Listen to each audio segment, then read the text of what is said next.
Study Moorish Holy Quran lessons. Don't be fooled by the leaders, saying they black, taking yellow envelopes, weighing they stacks, sold you out to the lodge, and government corpses sacrifice their own to their pale god bosses. Don't be fooled by the leaders, saying they black, taking yellow envelopes, weighing they stacks, sold you out to the lodge, and government corpses sacrifice their own to their pale god bosses. More's been telling, never to the point of yelling, like black power cowards slaving, never rebelling, backstabber, all talk, never killed a cracker, but kill their own like overseers for slave master, kill their own mentally, not a physical death, not in full life, only civilly dead is left. If you went right, you look up to a conscious dyke, abandoning birthrights for a monstrous fight you're not prepared for, cause you don't study. Lack of mental exercise, get minds water sluggy, savior waiting, when Drew said save yourself and learn to love, instead stop hating. Shells filled with black books calling us Moors, no need for four-legged beasts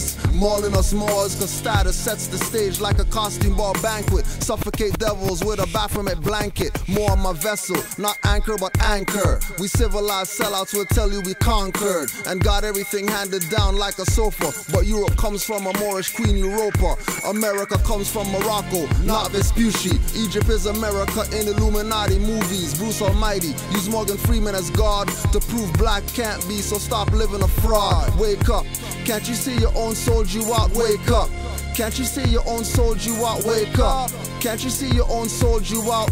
That's what Moore's been telling you about. Don't be fooled by the leaders, saying they black, taking yellow envelopes, weighing they stacks, sold you out to the lodge, and government corpses sacrifice their own to their pale god bosses. Don't be fooled by the leaders, saying they black, taking yellow envelopes, weighing they stacks, sold you out to the lodge, and government corpses sacrifice their own to their pale god bosses. Yeah, Noble Drew Ali told y'all, you're not Negro, black, colored.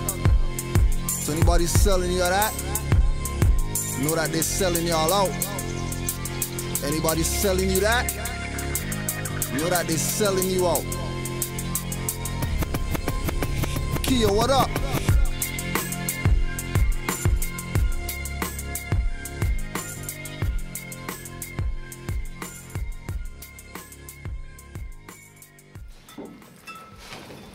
Islam. Islam. Islam. Islam. Peace and Hotep. This is the fourth annual Noble Drew Ali Day. Call it celebration, call it lecture series, whatever, right? But we're here to basically give honors and acknowledge Noble Drew Ali. Right? His birthday was January 8th. So a lot of Moors in different territories had parties and celebrations, and things are going on until the 15th of the month, right? Being with the customs, we're gonna start up with the Moorish American prayer. So if we can have everybody rise, those who don't want to partake, please be silent.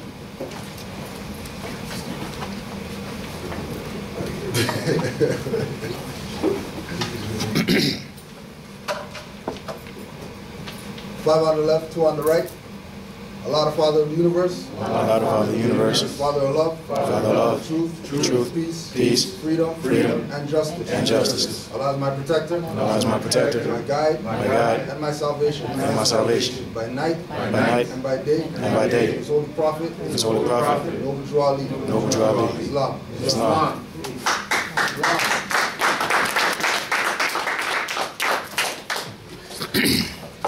So today is to acknowledge. Today is a day about acknowledgement. So before we even get started with any information, we just want to give some people their recognition. Every year, I don't want to say award, but we recognize people in the community who have done work to keep the cause of uplifting fallen humanity going on, right? And sometimes it's organizations. We have some, Sister Apua is one of our past recipients of Noble Drew Ali Award because she was with the Harriet Tubman organization. We recognize individuals, right? So there's a lot of work that needs to be done in our communities, as we obviously see if we watch the news. So there isn't any reason for anybody not to be involved in the missionary work that Noble Drew Ali labeled uplifting fallen humanity. So the first recognition or first certificate goes to actually a family, because we recognize that our people tend to leave out the family aspect when it comes to consciousness, right? We get this information and then we're holed up in our whatever, in our library or whatever like that, by ourselves with this information. And we've had this happen before, and you know, we recognize people taking this approach, that when the Moors say, come to something, you bring yourself and then you bring your family with you if you can. Because Noble Drew Ali again made the statement to the Moors that what he brought is for the unborn and the young. Like, that's what he brought his program for. Anybody else who gets it, excellent. But the point is to recognize that the children need this information more than the adults need it, right? So the first people that we're going to acknowledge, like I said, the family, is Plaza Bay family, right? If you guys could just stand up so we can give you some appreciation.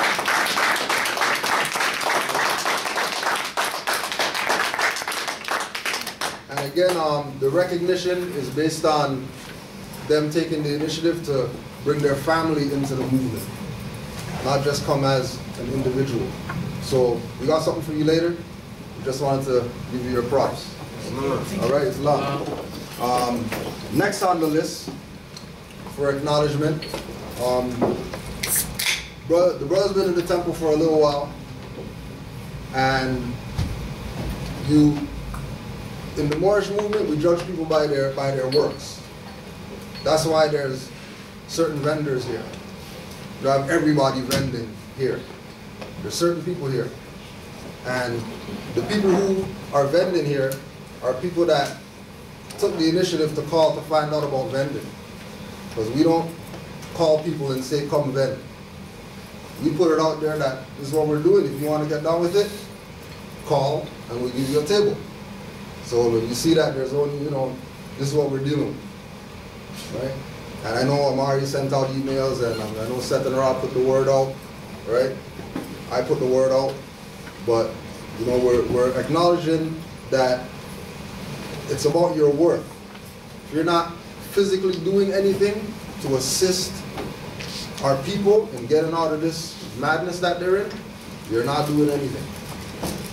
If there's something physical, something tangible that you can't provide to show the world that we are one family and we're about protecting each other and defending each other and taking care of each other, then you're not doing anything.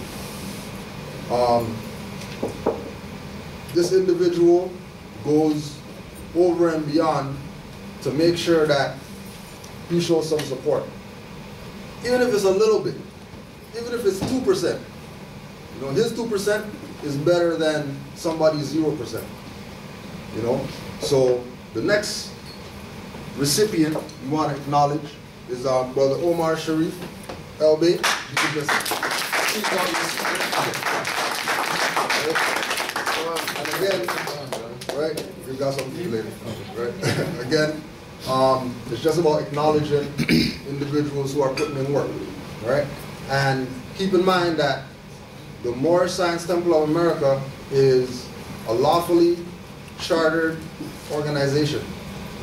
So when you get a Noble Drew Ali certificate, it's going to have a seal on it that represents the nation. So this is not just, you know, high school diploma type certificate, right? This is an individual being appreciated, respected, because they decided to put Noble Drew Ali back in their mind.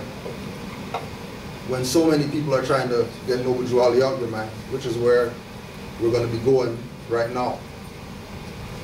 Also, we'll just flip one of those lights right there now. Just so we can get. Yeah, all right. So, the Moorish Science Temple of America, 2533A Eglinton Avenue West. It's also Moorish Museum. So if you know anybody who's interested or who have young people that need this information, there's the phone number. You can write it down, send it around to people, let them know that there is a museum where they can learn about the Moors in Toronto. Right? As well, we do classes at the temple, and the classes are every Wednesday, 7 to 9, Thursday, 7 to 9, and Sundays, 4 to 7.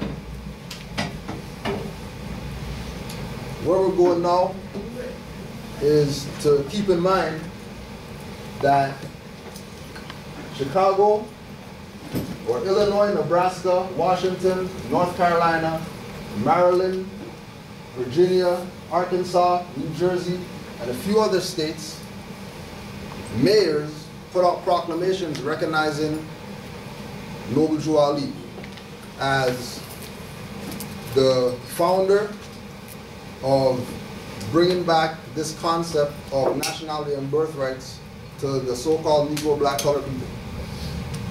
Along with these mayors making these proclamations, right, which were all 2011 and 2012. On top of the proclamations, there's different resolutions that were passed, acknowledging that there's these people called Moorish Americans in the Americas, and they have a right to exercise certain things. Right? And it's on the books, and nobody's came and said, no, you can't do that, or whatever. Everything is on point. Right? Now, because of black time, right? People not knowing time stuff is, and flyer says a time, and people want to know an hour, 2 hours later, and all that, right? We're going to be flying through the information because we got myself, Brother SetenRa Bey has a presentation. Then we're going to take a break, and then we have the Rick Smith Skype, right? So I'm going to fly through some of this information right here. The presentation is labeled or called, "You've been had. You've been bamboozled. You've been tricked. And everybody knows except our people." Everybody knows. And it's every time, you know, like Brother Taj says, every time we bring up Moors to people, their reaction or response is, what kind of religion is that? I never heard about that religion before, right? So we're going to go through some information to show you, one, that everybody knows, people who you know, that you've seen in the public eye or whatever, you think that they're just, you know, dumb niggers or whatever, playing basketball. They know something, and they're not telling. And there's a reason that they're not telling, right?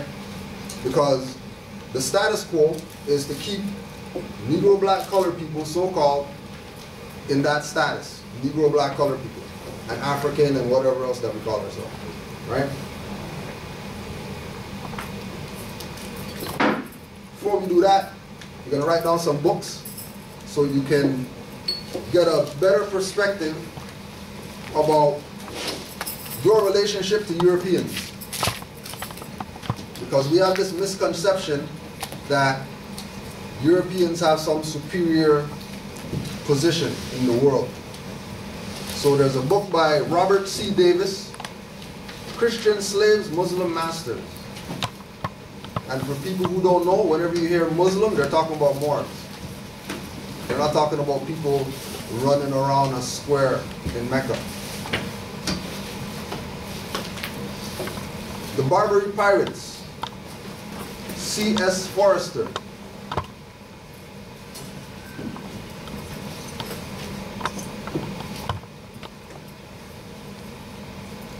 Giles or Gills Milton, white gold. Glenn Tucker, dawn like thunder.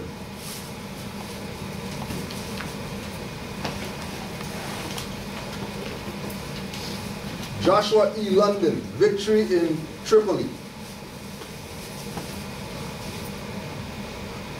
H.G. Barnaby, or Barnaby, the prisoners of Algiers.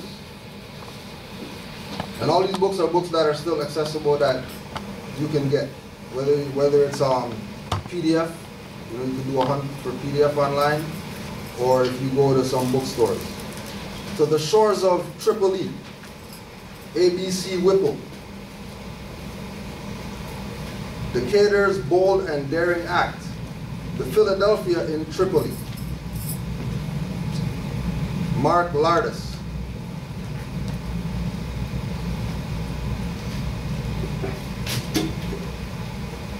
You've been had. You've been tricked, you've been bamboozled. Actually, you can flick that other light.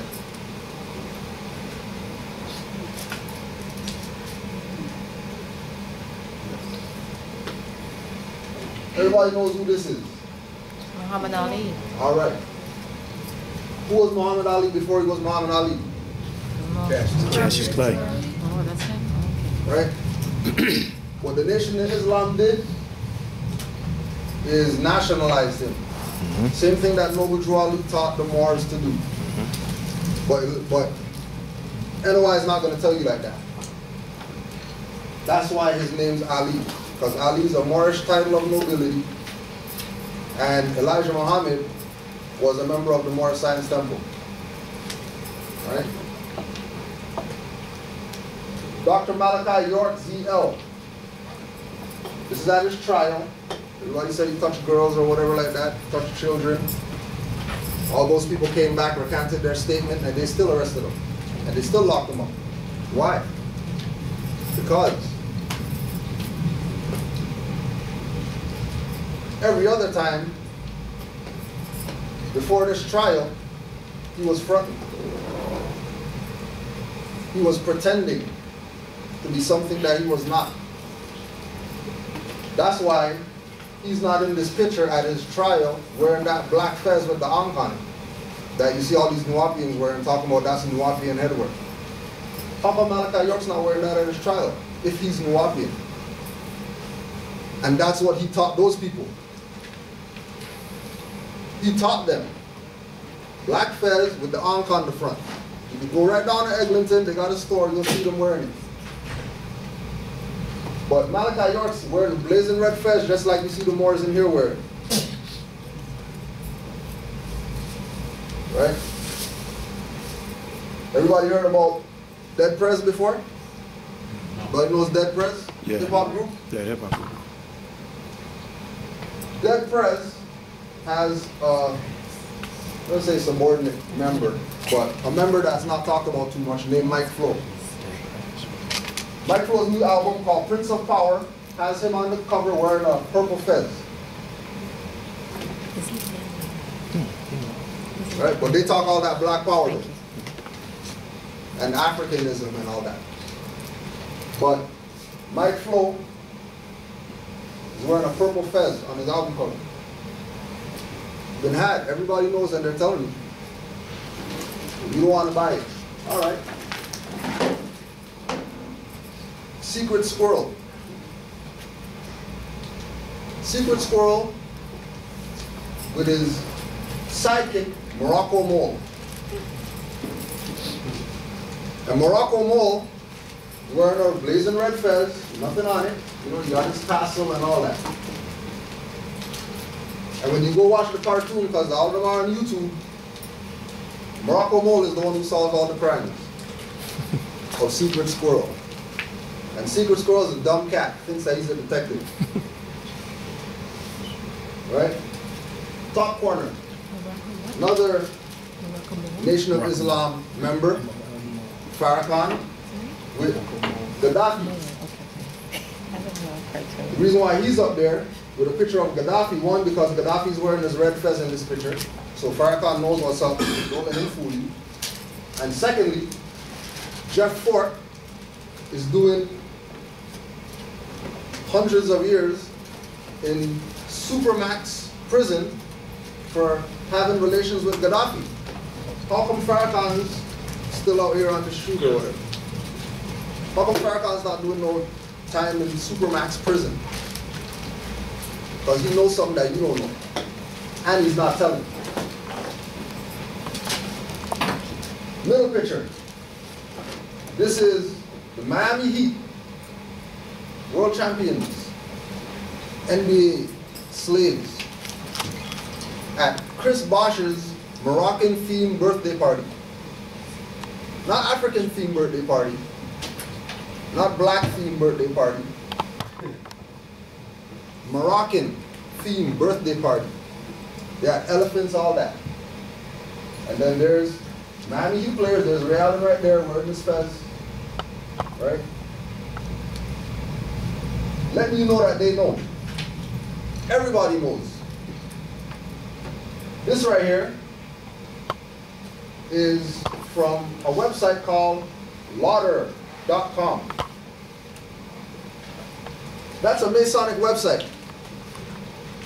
On their Masonic website, they have a Moorish American online store where they sell Moors stuff.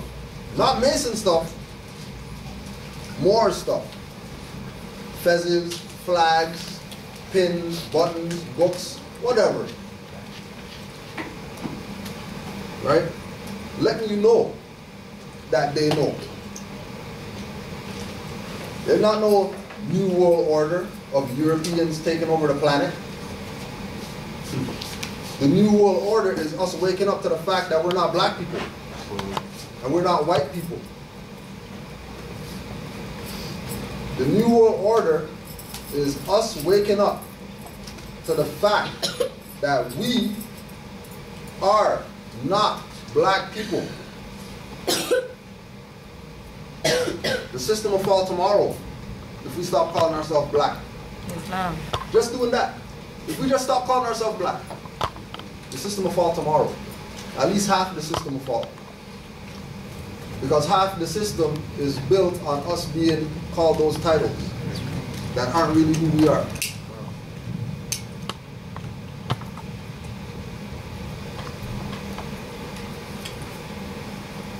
There's a 13th Amendment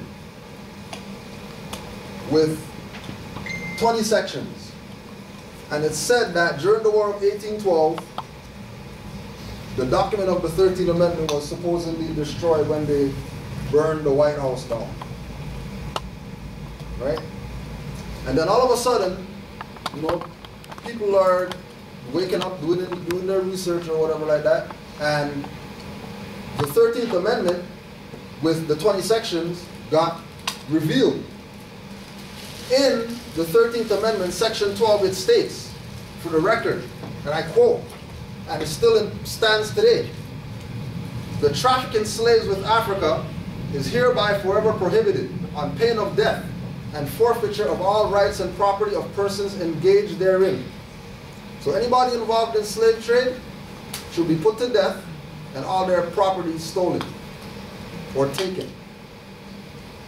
Right? And the descendants of Africans shall not be citizens. We all say that we came from Africa. All right? Cool, no problem. I'm not even arguing with the fact that you came from Africa. If you claim that you came from Africa, then you can't be a citizen.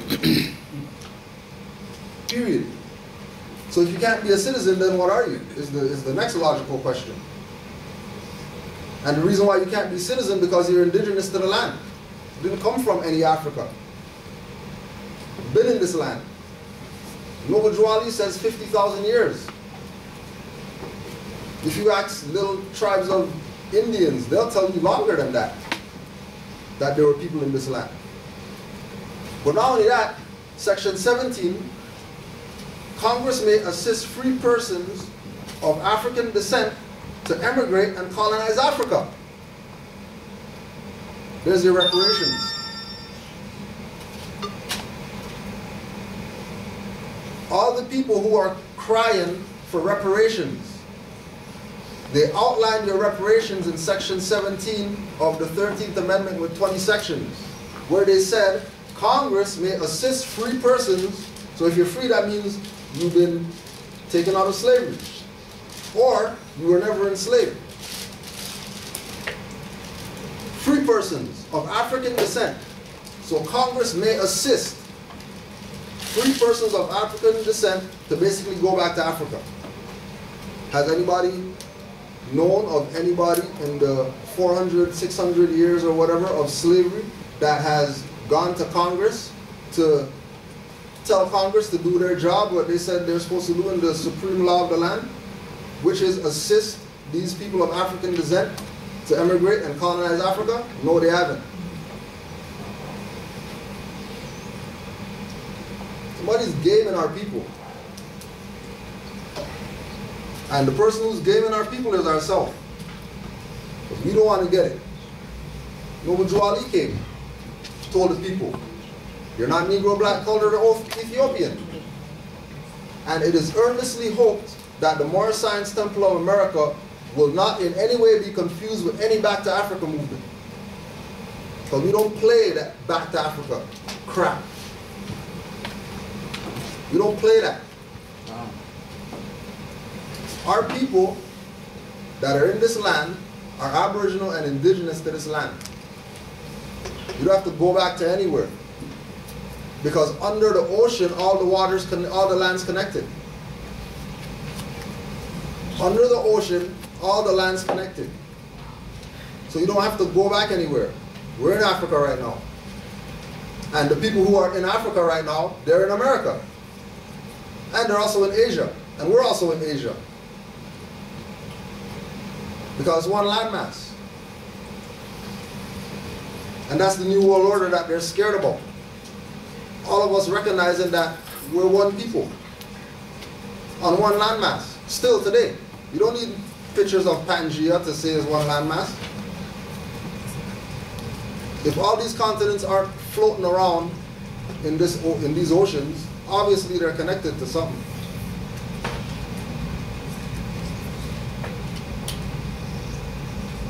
Garvey came out. Keep in mind, he's sitting in that chair with a fez on.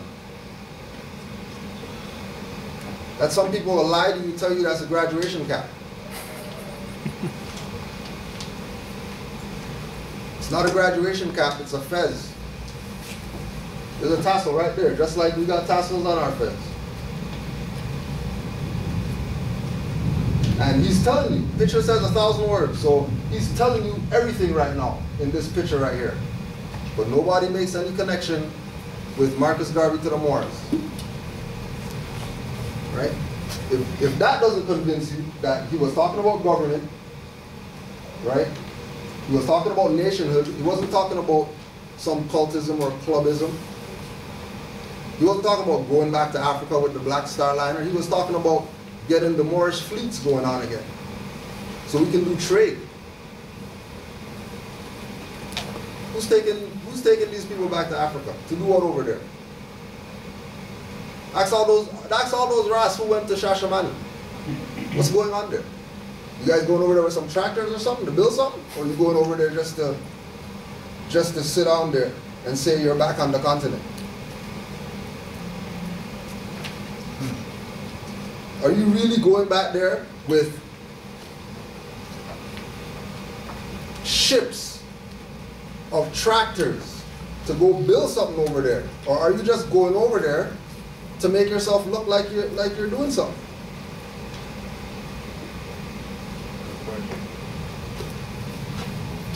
And they ain't gonna answer either, because they have nothing to show. All these Garveyites, all these people repping red, black, green, Marcus Garvey, repatriation, Africa for the Africans, whatever. Never ever heard of Carlos Cooks. Don't even know who Carlos Cooks is. But he was the head of the African Legion after Marcus Garvey got deported. And the African Legion, they're wearing fezzes. These are Garveyites right here. This is not a Garveyite leading some Moors. These are so-called Garveyites. And Carlos Cooks made sure that they stuck to the program. Carlos Cooks made sure they stuck to the program. Fez is up. Why? Because we're Moors. It's only a secret to people who don't study. Right? You have these clowns debating about whether Noble Drew Ali is legit or not. Did he meet Marcus Garvey and all this foolishness? Trying to distract you from the Prophet. Well, there's Robert Abbott, the founder and editor of the Chicago Defender newspaper. Right? The world's greatest weekly newspaper. And then you already know he stuck to the program because he has the Noble Drew Ali mustache. You already know he stuck to the program because he put in his paper that Noble Drew Ali returned after a long visit in the South, where he went to visit Marcus Garvey in the penitentiary in Atlanta. And people are going to make up all types of stuff to disregard this article. Talking all types of stuff about Chicago Defender. When it's a brother's paper. It's a brother's paper. He founded it and he edited it. Our own brother. And then there's brothers tearing down his paper. But they're not going to tear down Final Call for calling people black.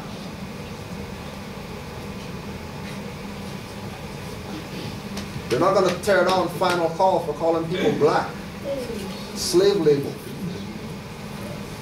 Right? Now, remember, black is a slave label. Right? It's what Elijah Fool Basic, who everybody calls Elijah Muhammad. You must remember that slave names will keep you a slave in the eyes of civilized world today. So slave names will keep you a slave. How come Final Call in their paper is calling people slave labels like black and African? Why don't you just call them what they are? Look, that's Fruits of Islam right there. That's Nation Islam. With a fez on. How come they don't show these pictures?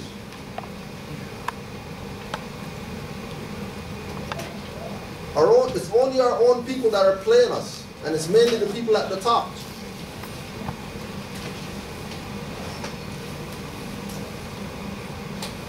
Like we talked about. Right? Christine Sanford, The Lion Hath Prevailed. Every Rastafarian has this book. Every one of them have this book.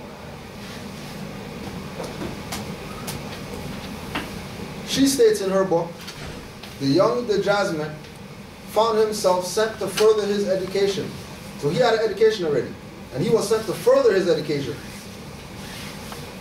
And where did he go? He went to the Menelik school that was in charge of an Egyptian by the name of Hannah Bey Celeb. Bey is a Moorish name. Will you tell me he didn't learn any more science?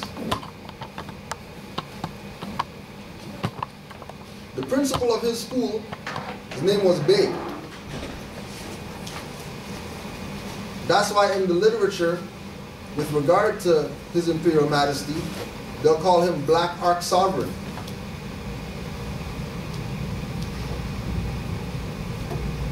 The sovereign is a title of nobility. And keep in mind that George G.M. James in Stolen Legacy already told us that the Moors were the ones who are the custodians of Egypt after Egypt fell. Not the Africans and not the... Don't be fooled by the labels. Because they'll use labels and enslave you forever. Just because you're following some label that some guy who you think is in your best interest coined. When that's a slave tag to put you in slavery again. After, don't forget, the 13th section The 13th Amendment. 13th Amendment already told you that you can't be citizens. Everybody knows what's up. Pharaoh Khufu.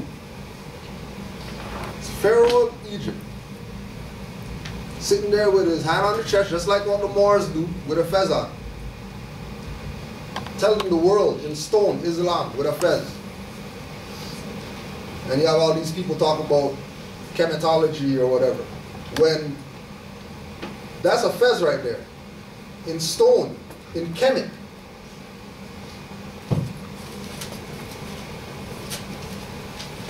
And once again, George G.M. James said the Egyptians made the Moors the custodians of Egyptian culture. So where the Moors get it? The Moors got it from Egypt. That's why there's a fez right here on Khufu. That Seti will never show you this picture. Ali Muhammad and all these people debating, they never show you this picture of a fez in Kemet. Because that destroys the game that they're trying to run on you.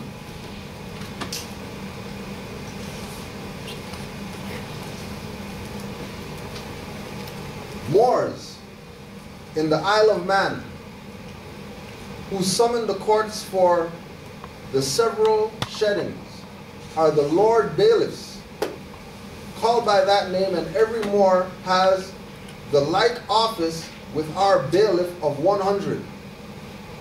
So every Moor that knows that he or she is a Moor is equivalent to 100 bailiffs. You hear them say that about any Africans around here? You hear them say that about any black people? Negroes, colored people, Caribbean, Jamaican, Trinidadian, whatever? No, Moors. And this is taken from Law Dictionary explaining the rise, progress, and present state of English law. Why is the Moors being mentioned in English law? Because the Moors ruled Europe.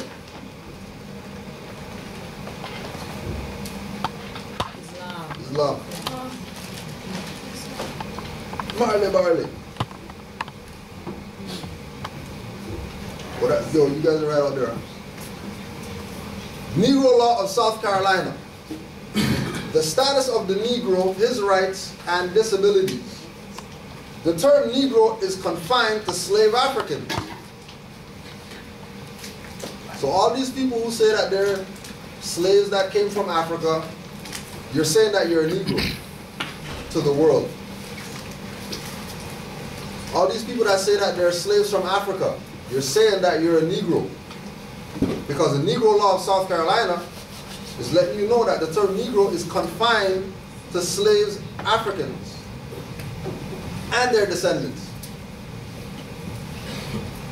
So when calling yourself slave from Africa, you put you and your descendants in perpetual slavery, like they talk about in Willie Lynch. It does not embrace the free inhabitants of Africa. So there's actually some people on the continent that are free people. Such as Egyptians, Egypt which is in Africa, so that free people are there. Moors, or the Negro Asiatics, such as the Lascars. So the free inhabitants of Africa are Egyptians, Moors, and Negro Asiatics. The free inhabitants, not the slaves. The free inhabitants.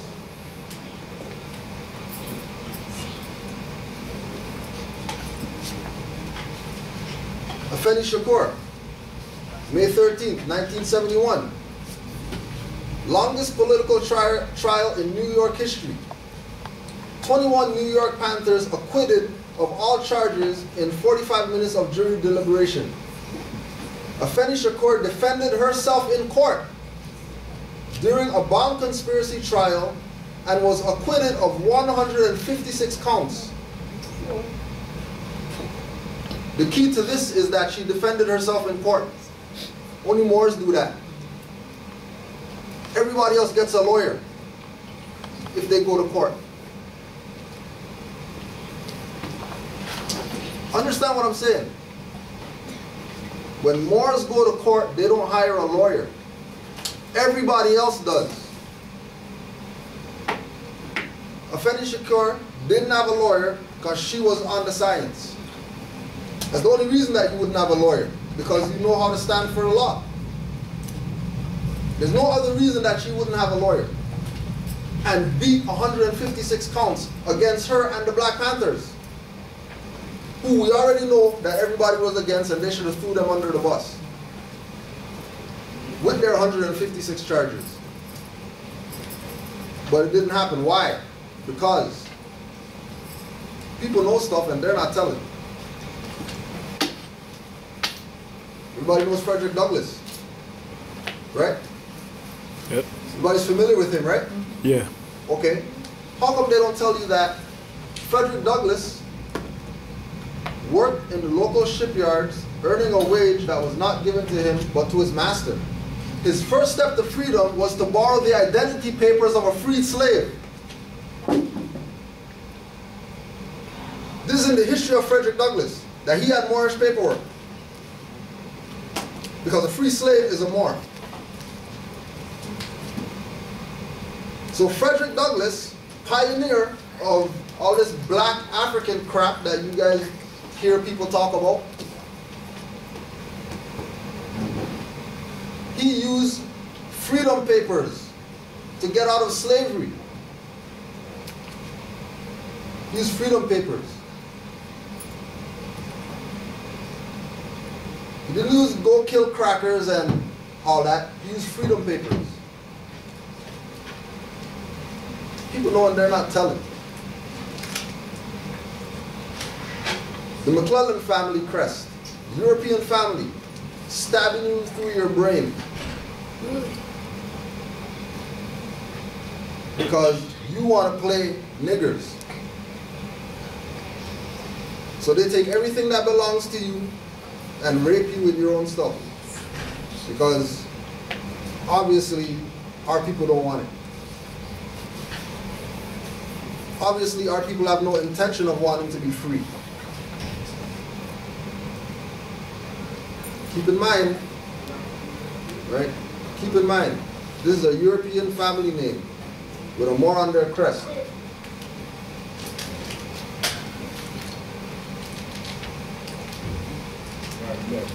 Richard Bruce Cheney, Dick Cheney, everybody knows Dick Cheney, CEO of Halliburton. Halliburton is a Moorish name. And there's the crest for Halliburton.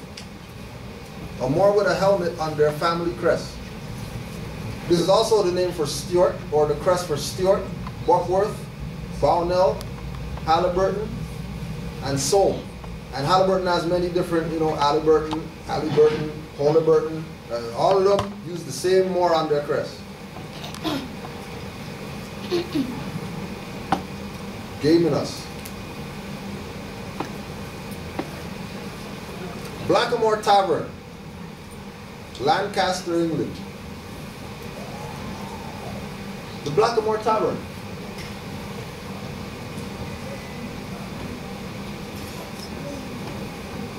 And when you can see the Moor right there with the turban on. You're on the building. Now, it's the doorway right here to get in, right? And then right up here above the door, they have stained glass, like what the church has.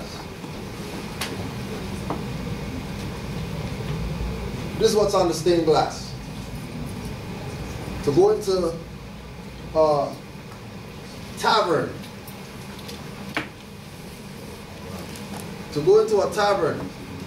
yo, what up? Long words. Yeah, good to see you. Yeah. Right? This is in the stained glass above the tavern, above the door in the tavern. A Moor with a turban on. They're just like Brother Brother Sheldon Bey out in Germany, when he did his presentation with us about the Moors in Germany, what he said is that a European told him, well, we stopped calling you Moors because you started calling yourself black. That's right. The European told him that. And the European only told him that because he was on a certain degree of knowledge. He wasn't Negro black colored, so they knew that they can have a conversation without it getting into fighting about religion.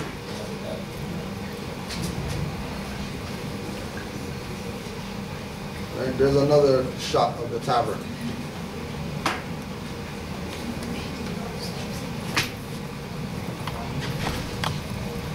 Right. Yeah. Go back. What does it say on the side of?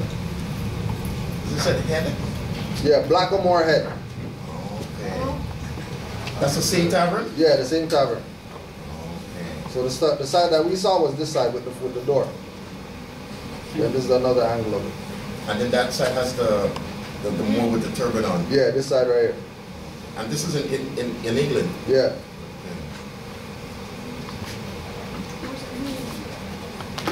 Right? Italian tin glazed pottery. New methods of making very blah blah blah blah brought to Sicily by the Arabs of North Africa. That means Moors. There's no Arabs in North Africa. And just before, you know, all these people, when they see this, and then they say, oh, well, you're showing pictures of Europeans or whatever. People know what's up. There's not only white ones. There's very dark ones and black ones. There's very dark ones and black ones.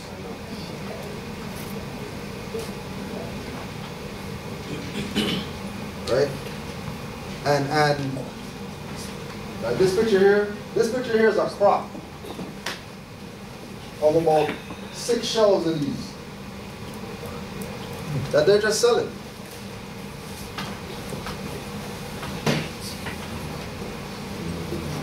And there was a comment on a blog about these where one lady was saying that, you know, it's funny that, you know, these are blackface things with red lips, but it doesn't have that frequency of blackface.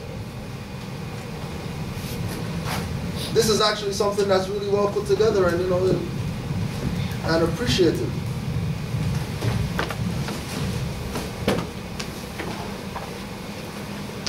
Native Christian family in India, man with the turban. Native Christian family of India.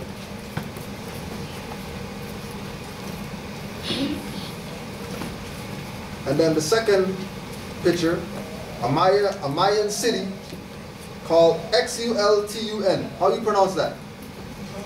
Say that again? Sultan, right? Yeah, Sultan.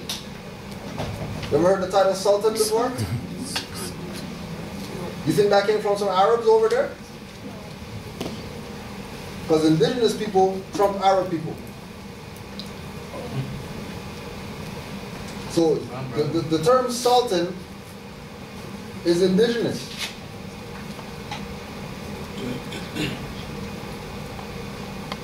And then they have the brothers there with their crown on, with their feather. Because even the Mayans know what's up. And they ain't telling. They show you pictures.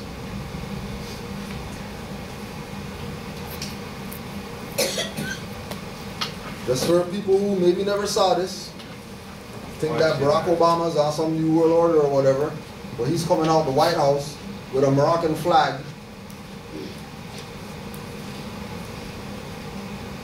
The truth is, for a long time, Native Americans were implicitly told you have a choice to make.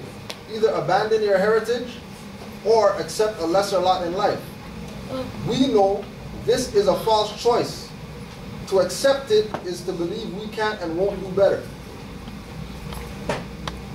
And keep in mind, you know, everybody who says that, you know, he's such an evil man, he works for whatever, He's the only one that signed all those declarations when the Bushes and all those people wouldn't sign it. And why did he sign it? Because he was getting bombarded with writs. That there's Moors here, and he has to do something about it. And then right after he did it, Stephen Harper jumped on board, and then they signed it. Because Canada and the US are partners. But not only Barack, Hillary Clinton, she's in the so-called Ben Franklin room in the White House. So she's in the Ben Franklin room having a press conference about violence in Egypt, Libya, and Yemen, and don't have their flag. But she's sitting there with a Moroccan flag behind her in America, in the White House, and people are asking any questions about what's going on here.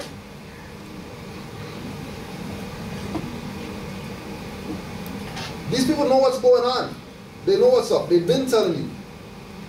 And what do? We get distracted. We're watching debates. We're watching two people debate about information that's already validated. When Noble Drew Ali said, study, study, study. Now watch nobody debates. Because if you don't study, you never find this stuff out. You'll be lost forever.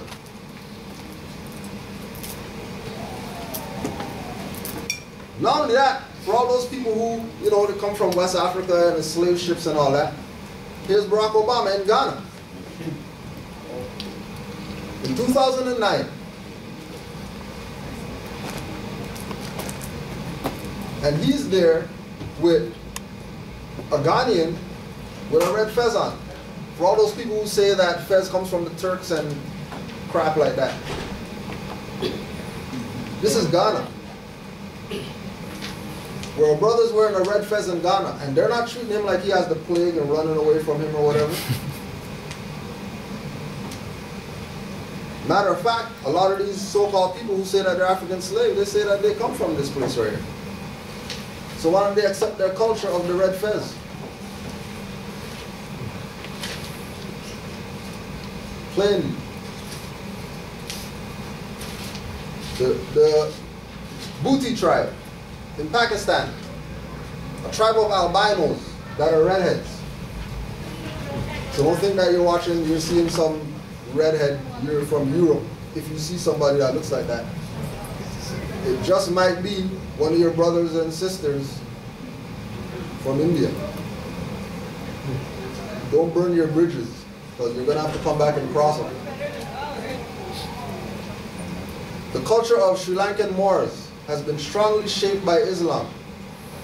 While preserving many of their ancestral customs, the Moors have also adopted several South Asian practices. Well, you know what's up. We're going to go get another book called Prince Among Slaves, about Brother Abdul Rahman.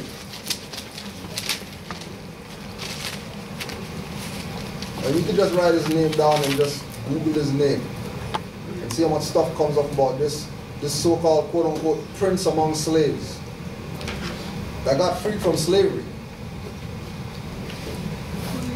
Because he claimed that he was protected under the Emperor of Morocco in the Americas.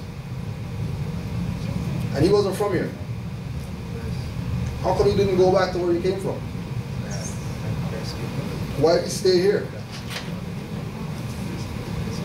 Because if the jurisdiction of the Sultan is from Africa and over here, why wouldn't you just go back over there?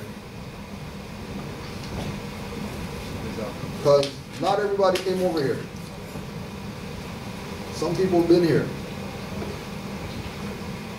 All those books that we mentioned in the beginning, this is an excerpt from one of them.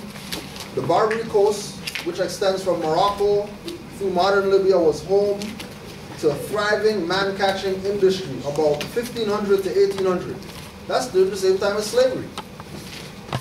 So the same time as slavery, where they say that they brought us over here on a slave ship, there's documented fact history of us capturing Europeans and putting them in slavery for 300 years, 1500 to 1800. 300 years, and remember, this is around the same time as slavery. Having us think that we were never masters or anything like that. We only came over here on slave ships. No, we had them as slaves too, selling them and all that. Which is why we got what we got. But what goes around always comes back. 1776. Until the Declaration of Independence in 1776, British treaties with the Moroccan Empire protected the English colonies' ships from Moorish attacks. They say attacks, but it wasn't really attacks. It was, why are you guys out of your jurisdiction? If you cage a bird and it gets out the cage, it's going to fly away. Unless you train it to come back to the cage. And the Europeans have been trained by us. They've been trained in all the sciences. They've been trained in everything. And they took all that stuff that we put on them and used it back on us. But in order to do that, they had to get us to not be who we are. Because once you're not who you are, then you don't know what you're supposed to know.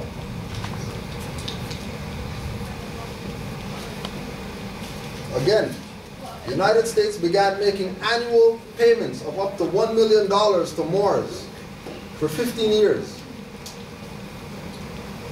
Annual payments of $1 million for Moors to release Europeans that they captured, sailing around our jurisdiction with no flags and stuff like that. And if you look at the imagery, you already know all the turban people who they are, and all the people with shackles on and torn clothes who they are. And everybody knows this, right? They're not going to tell you about the Negro fort, which was really an indigenous fort. So there's an indigenous fort that they call the Negro fort, right? At the bottom, Colonel Clinch reported the horrific destruction, right? So they blew up the fort. The explosion was awful. The scene was horrible beyond description. First Corps on arriving at the scene, you know, the war yells of the Indians. I thought, if this is the Negro fort, why are they talking about Indians in the Negro fort? Why are they talking about war yells of the Indians, but they're referencing a fort called quote-unquote Negro? Because the so-called Negro, who we talked about earlier, who's the so-called African slave, is really a prisoner of war in his own land and her own land, thinking that they have to go somewhere. The Negro fort, Colonel Patterson wrote about the Apalachicola fort, so-called Negro fort, call that. The force of the Negroes was daily increasing, and they felt themselves so strong and secure that they had commenced several plantations on the fertile banks of the Apalachicola, which would have yielded them every article of sustenance, and which would constantly, in a short time, have rendered their establishment quite formidable and highly injurious to the neighboring states. The fort was becoming a threat to slavery itself. This one fort. This is how much power the Europeans had. The Europeans had so much power that this one fort was a threat to the whole of slavery. One fort.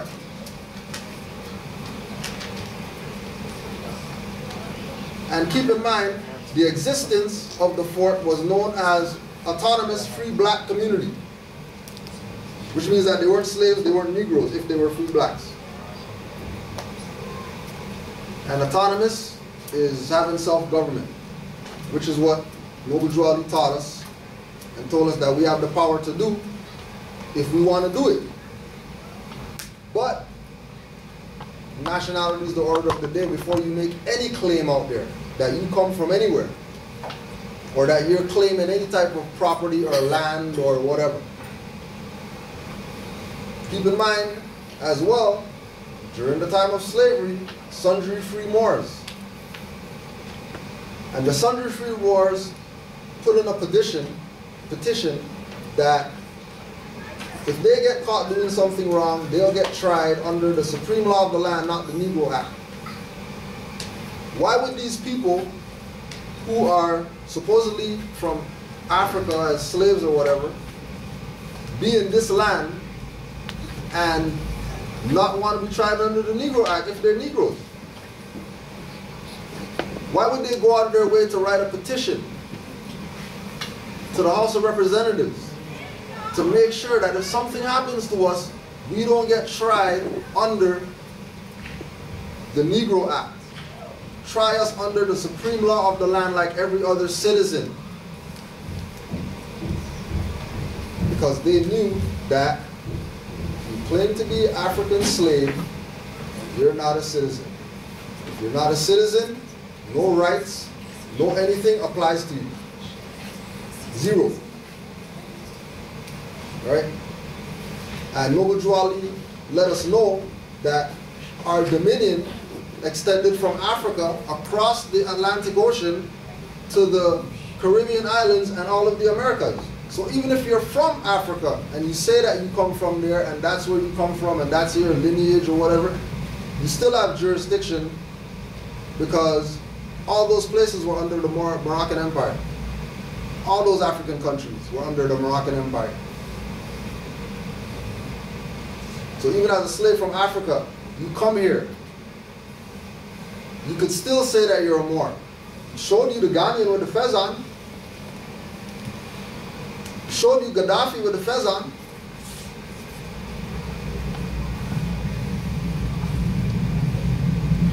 So it's all about acknowledging and recognizing that if 2014 right now, and we just heard about Noble Juali 5, 6, 7 years ago, been played by your own people. Been gamed by your own people.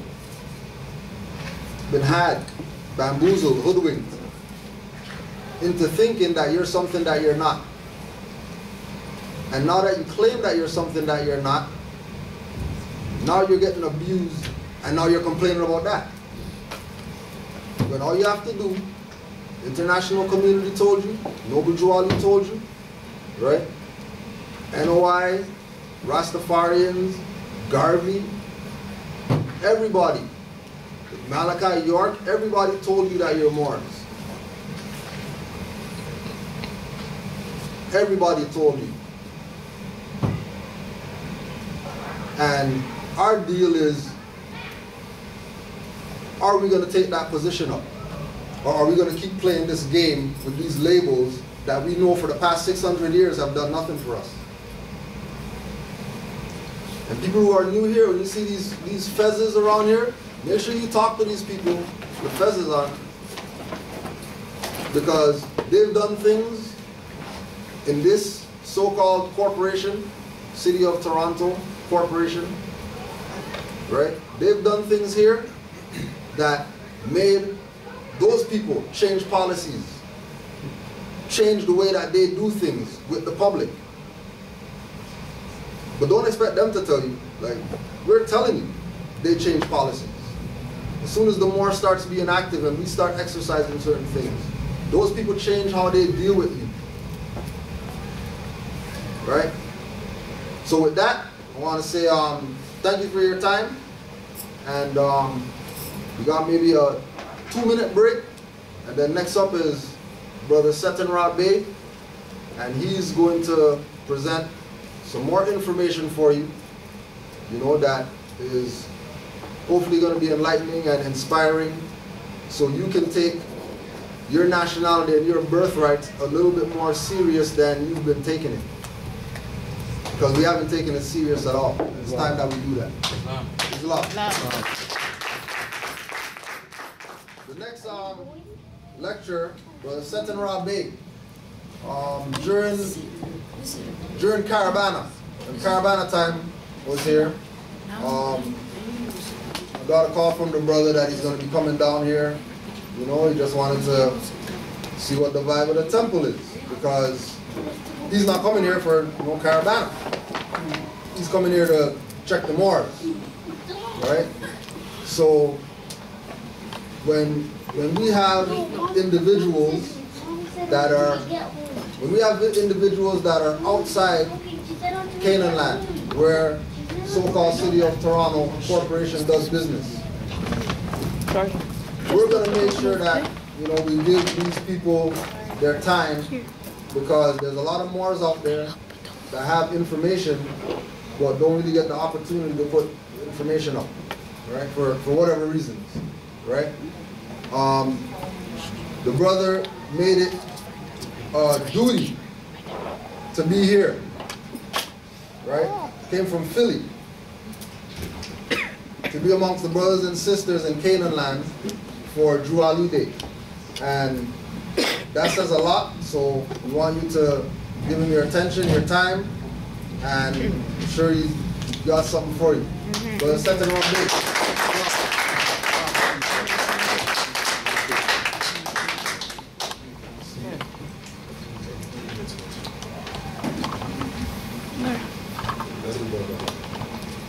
Islam, everybody. Islam. As brother said, I came from the territory of Philadelphia. And initially he said Skype, but Skype wasn't gonna cut it. I had to come and see y'all, because I had only met the Grand Sheik, and I think one other more when I was up here in August. So I had to actually come and lay hands on some people. The brother Najwa, I've been talking to him on the phone since August. And all we had was pictures. I sent him a picture, he sent me a picture, but it's a beautiful thing to actually be here and see him in the flesh. It's a beautiful thing to be able to be here and see all of you in the flesh. So I want to thank the Grand Sheik for having me up here. And I want to thank all the Canaanland Moors for welcoming me and treating me like family. So that's got the date up here, January 11, 2014. Prophet Noble Drew Ali Day, Toronto Territory, Canaanland, northwestern Mexico. As the Grand Sheik said it when he was up here speaking, people get confused when they talk about Africa. We're standing in Africa. Northwest Africa. Southwest Africa, to the south of us, what they call South America. Central America, what they call Central America, and the adjoining islands. It's all one land. So we need to clear up that confusion. Too many people saying, go back to Africa, go back to Africa. We never left. As he said, we were already here. One thing I like to point out to people when people act confused when they say, the Indians were here first. Why is it that we can go down to Mexico and we can find pyramid structures that are older than pyramids in Kemet? Why is it that we can go down to Mexico to the Yucatan Peninsula and see statues that are as tall as this room and as wide as this projector screen here that look like each one of us and not any Indians, so-called Indians? It doesn't make sense to me that let's just say me and Omar and Kudjo and the rest of these brothers came all the way across the ocean, landed down in the Yucatan, and they said, you know what? These are some great guys. We're going to make some statues look like them, and none that look like us. That never made sense to me, so that tells me one thing, that it was us that made the statues, that we were here. Those statues date back to what they call 1500 AD, some of them older. So we're talking 4,000 years almost. Right. Sheikh Sharif Abdul Ali, being a prophet's free national name. As Kudjo said, you got a lot of people who hate on Prophet Noble Drew Ali. What they forget is Prophet Noble Drew Ali was a man.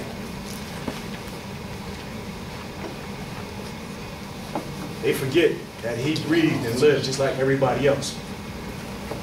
And here or there, he may have made a mistake, just like any other man. But the one mistake that he didn't make was coming to the salvation of us, Moors. People make a big argument of whether he knew Marcus Garvey or not. Who cares? Whether he knew him or not. He came to do his mission, and his mission was that. 1913, the old Canaanite temple. 1925, the Moorish Holy Science Temple. I'm sorry, Moorish Holy Temple of Science. And in 1928, the Moorish Science Temple of America, MST of A. To do what? Take you from being what? Somebody talk to me. Slaves, blacks. Slaves, blacks. Negroes, colored. To take you from here. To take you from being Negro, colored, and black. And we have down here the slave names. I put this black flag on here because I challenge anybody to show me what landmass that flag comes from. Show me what part of the world that flag comes from. Show me a land called Negro. Show me a land called colored. And show me a land called black. If you can show me those lands and show me that my bloodline, my consanguinity comes from there, then I'll be proud to say I'm black. But since there is no such place, I refuse to say that I'm black. I said it before because the same dog that bit me bit all of y'all. The same dog that bit us bit everybody else that's out here. So we said it. We said black power. We said we were Negro. We said we were colored. But once I learned what Negro, what colored, and what black were, and what they meant, it was not hard for me to stop saying it at all. The prophet came to take us away from that. And he came to give us what? Somebody talk to me. One full of wolves. Personality, salvation. He came to give you this. Birthright. He came to give you this. Your Nationality. nationality. Your nationality. Your birthright. Your bloodline. Your consanguinity. A flag to be proud to wave. A flag that's flown in this land for 50,000 years. He went out of his way to give you this back. To take you from that so-called flag that we just looked at. It was a nice flag. It's a nice black flag flowing in the wind. I like this one better. I got it on my shirt. I got it on the hat that I wore in here. I like this one better. Prophet Noble Ali came to bring his people, Moors, us, you. The people that's out on the street that don't know that they're Moors. Back into the constitutional form of government. And as Kudjo said earlier, a lot of people get confused when they think about the United States and then they think about Canaanland. They think we're in two different places. It's one jurisdiction. It's just like he said, they just partners. It's one jurisdiction. We're still in North America. Just because they put a cute little line, you know, that goes from one place to the next, they say, all right, you're not here anymore, you're here. It's one land that we gave them permission to inhabit, to do business on, to do commerce on. They didn't give us permission to do a damn thing. We gave it to them. One constitution. The brother Omar told me earlier that y'all have a, did you say a constitution act? An act is not law. An act is negative law. It's no different than an ordinance, a statute, or a code. It is not law. One constitution, study it, understand it. As the brother said earlier, the original 13th Amendment had that 12th section that said people of African descent could never be citizens. We can't be citizens of their nation state because we're not a part of their nation state. A nation state or a state is a group of people with common interests, common bonds, common customs. We don't have that with them. We can communicate with them. We can do commerce with them. We can talk and laugh and joke with them, but we don't have much in common with them.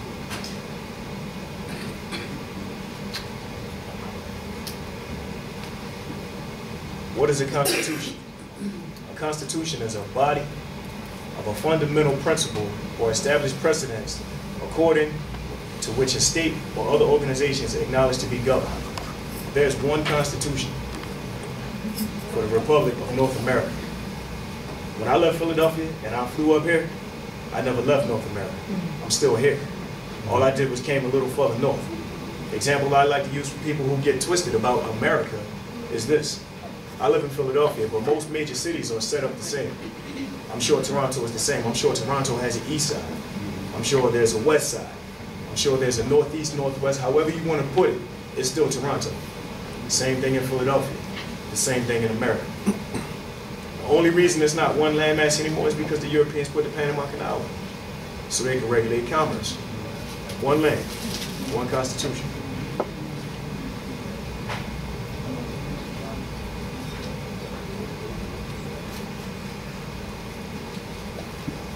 The prophet came to remind you to honor your forefathers and foremothers. So many of us forgot about our forefathers and foremothers. So many of us don't know much about them, but we know a whole lot about their forefathers and their foremothers. We know about George Washington. We know about Thomas Jefferson, but we don't know about Elias Boone. We don't know about John Hanson. They told us that it was Captain Perry that discovered the North Pole. How come they didn't tell us Matthew Henson was there first? How come nobody went out their way to say it was a Moor that was there first, that was waiting for Captain Perry when he got there? Nobody told us that. We honor their forefathers and their foremothers. Prophet Noble Drew Ali came to remind us, get back to your ancient customs, your ancient culture. To take your place in the affairs of men. That means amongst the nations of the earth. When we go to China, we don't call them yellow, even though that's the, you know, we don't, when we go to the Chinese store, when we used to, I hope ain't nobody still going. Exactly. Who going? I hope ain't nobody still going. But we never said that we were going to the yellow store. Even though that's what they call them, the yellow man. We never said that we're going to the yellow store. We're going to the Chinese store. Because they know they're Chinese. When you talk about Portuguese, they know they're Portuguese. When you talk about Japanese, they know. Well, why is it that we don't have a nationality? Why is it nothing that we had to call ourselves? Nobody's going out their way to teach us that. Everybody who was going against the prophet and saying the prophet didn't do this and didn't do that, nobody else came to give us these principles. I don't have anything against Marcus Garvey. I don't have anything against Martin Luther King or Malcolm X. I don't have anything against any of these people. They are ancestors, warriors, scholars. But they didn't teach us this. As he said about Elijah Muhammad, he was Elijah Poole Bey. Bey. Same as me and the same as some of y'all. And then he became Elijah Muhammad and he took the fiat and he went left. He didn't stay right. He didn't take us where we needed to be. He went left. It was Prophet Noble Drew Ali that brought us this. Proclaim your free national appellation. Because we don't have names. Names belong to objects. We are natural living beings, people. And to reclaim your birthright. Prophet Noble Drew Ali said in his own words, I came to you, and I emphasize you, Moors, because you need me the most. With everything that we have, all the greatness we have, all of the athletes with all this fiat, all the nice cars and all of this beautiful homes and all of this stuff, we still in need. We're still in more need than anybody in the world. All these other people know who they are. He just showed us a picture of the Miami Heat, posted up with fezes on, standing around smiling. I've never seen that picture, but I know he didn't make it up. My man had a Moroccan-themed birthday party. So as he said, he knows something. But what you got to remember is these guys are making millions of notes every year. And they ain't willing to compromise that to tell you anything. They like their Bentleys. They like their diamonds and all of that nonsense. You see what I wear crystals. I got diamond rings and stuff in the house I haven't worn forever. Because I know it don't mean much. I wear these crystals because they energize me. They energize my soul. Prophet Noble Drew Ali also came to teach us law, civics, and national principles. Even though they say he didn't, even though they said the Moorish Science Temple wasn't a civic organization, and where we get it from. No Europeans came and gave it to us. No knock on them, but Marcus Garvey didn't give it to us. The Prophet gave it to us. He came to give us civics. He came to give us national principles. He came to give us love. We need to know all of this to be complete, because it's like hand in glove. You learn civics, you learn law. National principles, it's like hand in glove. All of this stuff we need to know. and we need to be familiar with. One thing I like to throw on people is this. When they say this might be a lot to learn, you're talking about all this law, you're talking about reading all of these books and all of this stuff. Think about this. If we got a bus, all of us in this room, and let's just say we drove back down to Philly. I'm gonna go show y'all Philly. But on the way down, I played nothing but a bunch of hip hop. And all of us knew all the words to all these songs from Toronto to Philly. And don't tell me you can't learn some more stuff. If you know these songs, as soon as they come on, as soon as you hear the beat, you at it. And don't tell me you can't learn, bro. Yeah, come on. Islam. We are too intelligent of a people. Too intelligent. European scientists, not Moorish scientists, European scientists, they have said, and you can research this, that Moorish babies sit up, stand up, walk, talk, and write before European children. Because we're born geniuses. Why do you think you keep saying all these articles with our children, 13 years old, on their way to college? We're born geniuses. We get to school and we get dumbed down. When they start teaching us the nonsense, how is it that mom can teach her child how to write at 3 at home? And then when they get to school, they come home and they handwriting is sloppy. Yes. They don't want to do their homework. They can barely read. But mom already taught you this stuff already before you even got there to get dumbed down. We got to get back to our own culture and our own principles. How important is nationality? Anybody in here have that question? Show of hands, anybody have that question? How important is nationality? One. Cool. I'm not going to tell you, I'm going to show you. How many people remember this? Tulsa, Oklahoma, Black Wall Street. Show of hands. So some people not familiar with it, okay. Tulsa, Oklahoma, what they call Black Wall Street, was a community that we had that was very, very affluent. In this community, it was said that the dollar changed hands anywhere between 12 and 26 times. So that means $1 that I spent with Omar, he's going to spend with Kudjo, Kudjo's going to spend with Amari, and then it's going to get all the way around the room and never leave. That means we're doing damn good. 600 businesses, 21 churches, 21 restaurants, 30 grocery stores, 2 movie theaters, 6 private airplanes, plus a hospital, a bank, a post office, schools, libraries, law offices, and even a bus system. Now, I want to be clear. This was not the only city that we had like this. There were cities in North Carolina. There were cities in Florida. This is not the only place where we had this type of commerce going on, where we had a booming economy.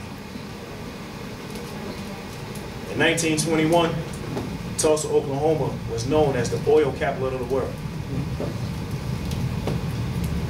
Most people think Texas when you think about oil on this continent. In 1921, it was Tulsa, Oklahoma. With a population of over 100,000 people, a chamber of commerce, and a petroleum club. Sounds like they were doing great. Tulsa, at the turn of the century, boasted the highest per capita wealth, not only here in America, but on Earth. And as I put down there, per capita means each individual person per head. So that means they were doing really, really good.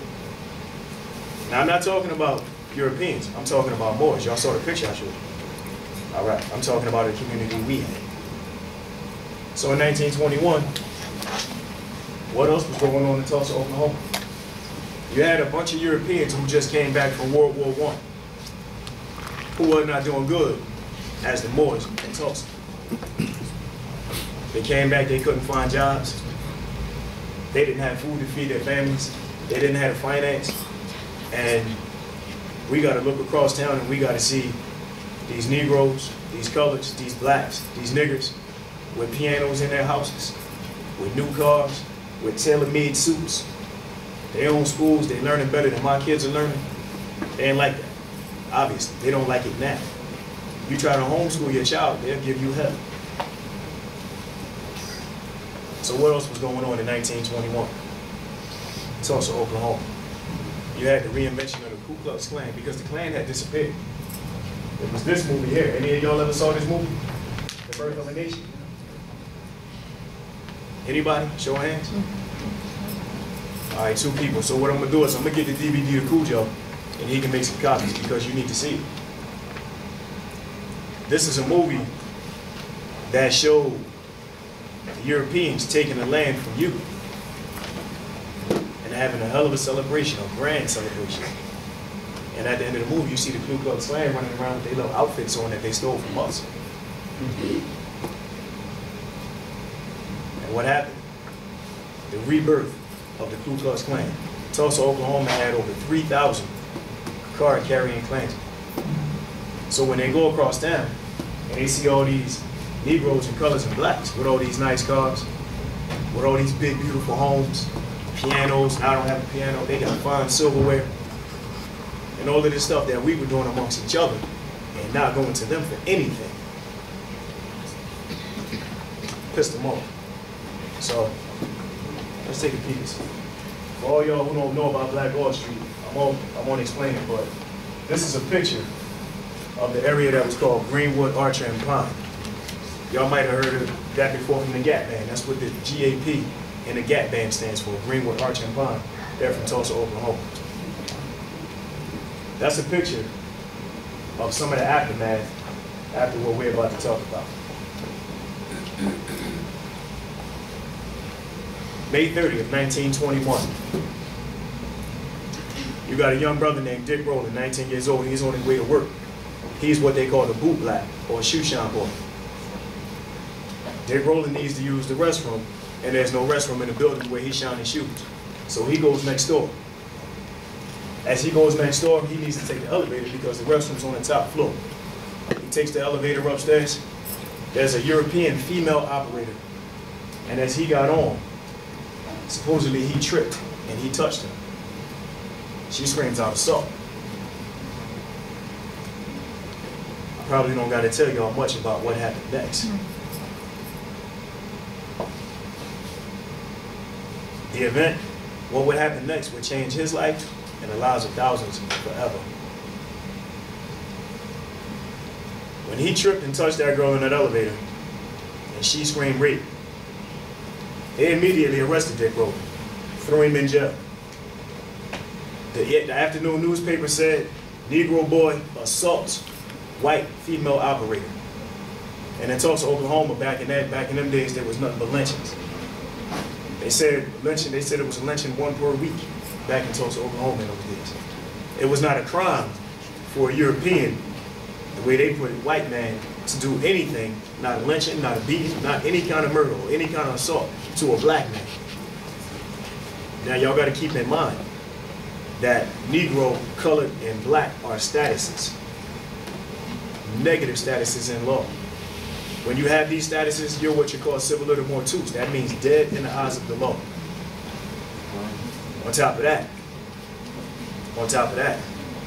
when you got nothing but them running the offices, running the sheriff's office, running the mayor's office, and running anything else, you can't expect for them to come and do anything for you. Especially when you're living better than they are. Couple pictures.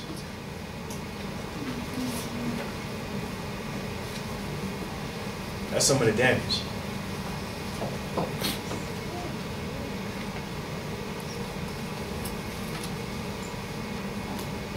This picture right here, when I first saw it, it sent chills through me. It made me angry.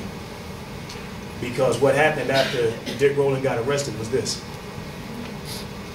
A bunch of Europeans went down to the jailhouse and said, we're going to lynch him. The sheriff said, he ain't lynching nobody. Had him protected up on the top floor. Europeans said, listen, he assaulted a white woman, we gonna kill him. So when the brothers found out what happened, the brothers went back into town, back to their homes, and they tooled up. They went and got their rifles. They went and got their handguns. And they came down to the jail and they said, there ain't gonna be no lynching tonight. We had enough. So it's a standoff now. You got Moors on this side, you got Europeans on this side. You got nothing but space in between them. Somebody let off a shot. And once the shot was let off, all hell broke loose. So you got all this crossfire going back and forth. That lasted for a couple hours. Some Moors laid there dead. Some Europeans laid there dead.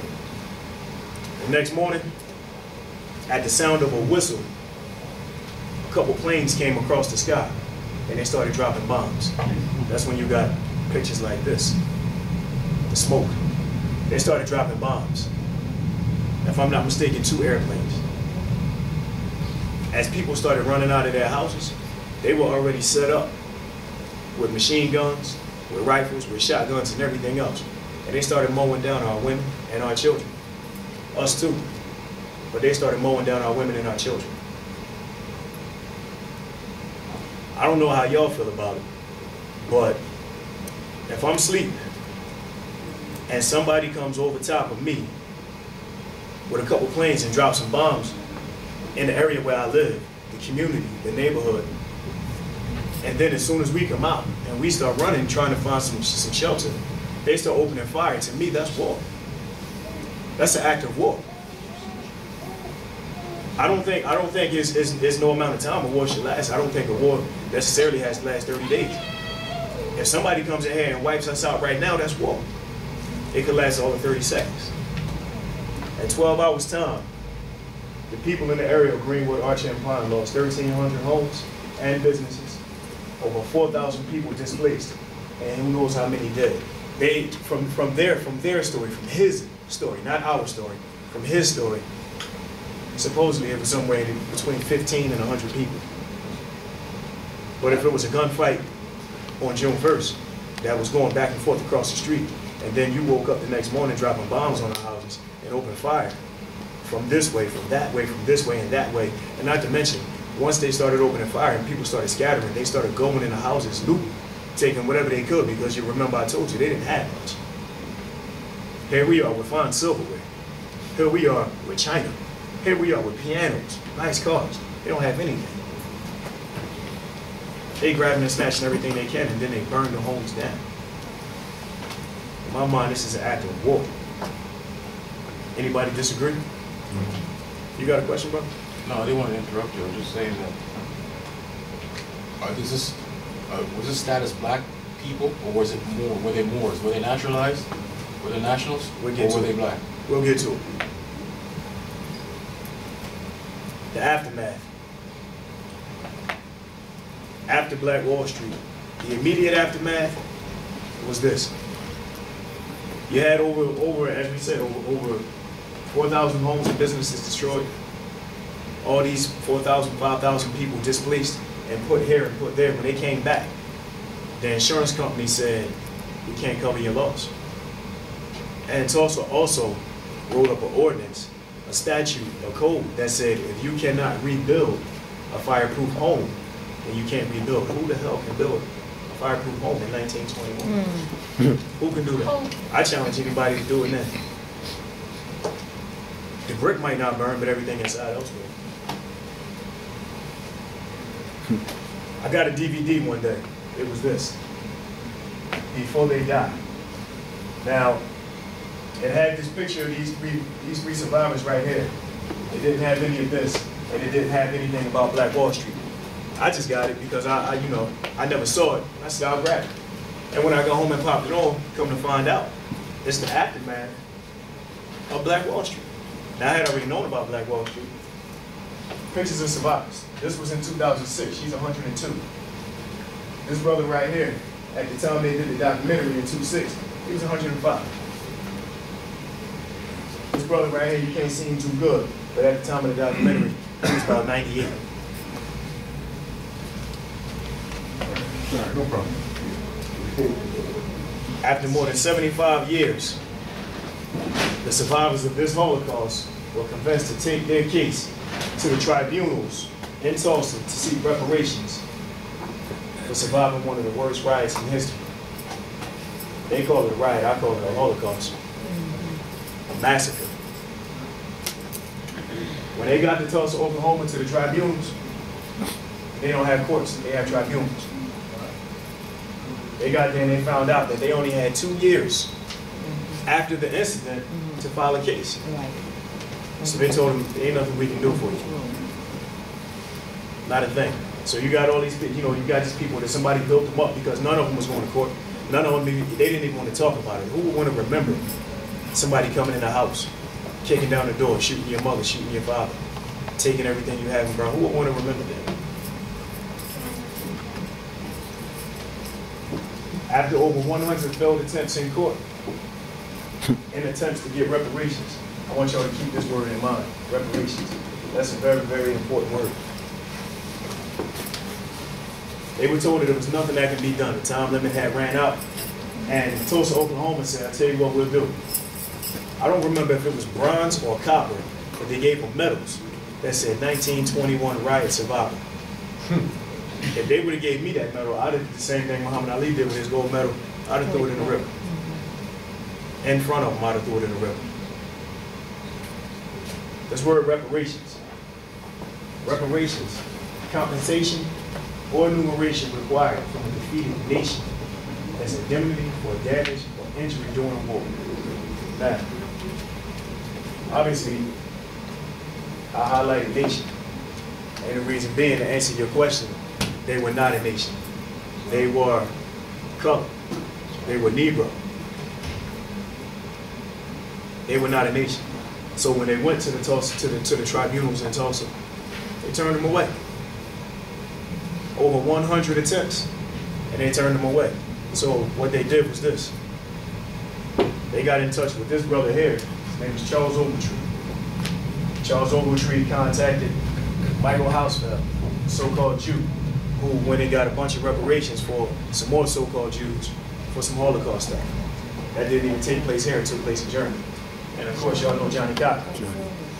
They had about 4 other lawyers on their team, and they called them the Dream Team of Lawyers. The whole mission, the whole purpose for going to get them was this. Sorry, can you blame me? They were going to take their case to the United States Supreme Court. Because if Tulsa couldn't do it, if the corporate state of Oklahoma couldn't do it, then they figured, all right, cool, we'll take it here, and then we'll get what we're looking for. There's no possible way the Supreme Court is going to turn this case down. There's no way they're not going to come here and they're not going to get reparations. March 29, 2005, in the midst of the petition for the United States Supreme Court, the survivors lost their most famous lawyer, Johnny Cochran.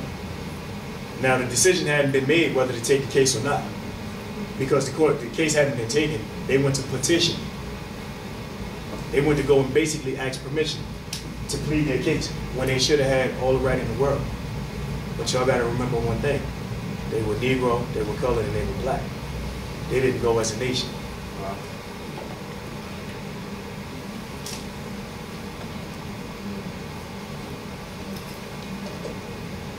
On May 12, 2005, the United States Supreme Court refused to hear the case of the Tulsa Holocaust survivors. When I heard that, when I was watching a documentary, and they playing the sad music, and you seeing the survivors, and you seeing, after all these years, after you talking 80-some years, they had to go to the highest court in the land, and they had to be turned down. They had to be sent back home, and they had to be told that their case wasn't going to be heard, and that they were not going to get any reparations. That be happy with that medal you had, even though you had that dream team of lawyers. And some people might sit there and they might try to play hardball and say, well, Johnny Cochran died and Johnny Cochran could have got it done. But I challenge everybody on this aspect of it. How many people in this room think Johnny Cochran didn't know he was a boy? I mean, realistically, Johnny Cochran represented everybody. OJ, Michael Jackson, this one, that one, and the third. And you're gonna tell me he didn't know? You telling me he reached that level of success, not know? That doesn't happen. Not with Moors and not with Europeans. That doesn't happen. You're not going to reach that level of success and not be pulled into some club or some organization. Usually the so-called Masonic organization, which is nothing but people practicing our culture and our history and our heritage in secret. You're not going to tell me that he didn't know. As I'm watching the documentary, I was thinking the same thing everybody else was thinking. Why? How?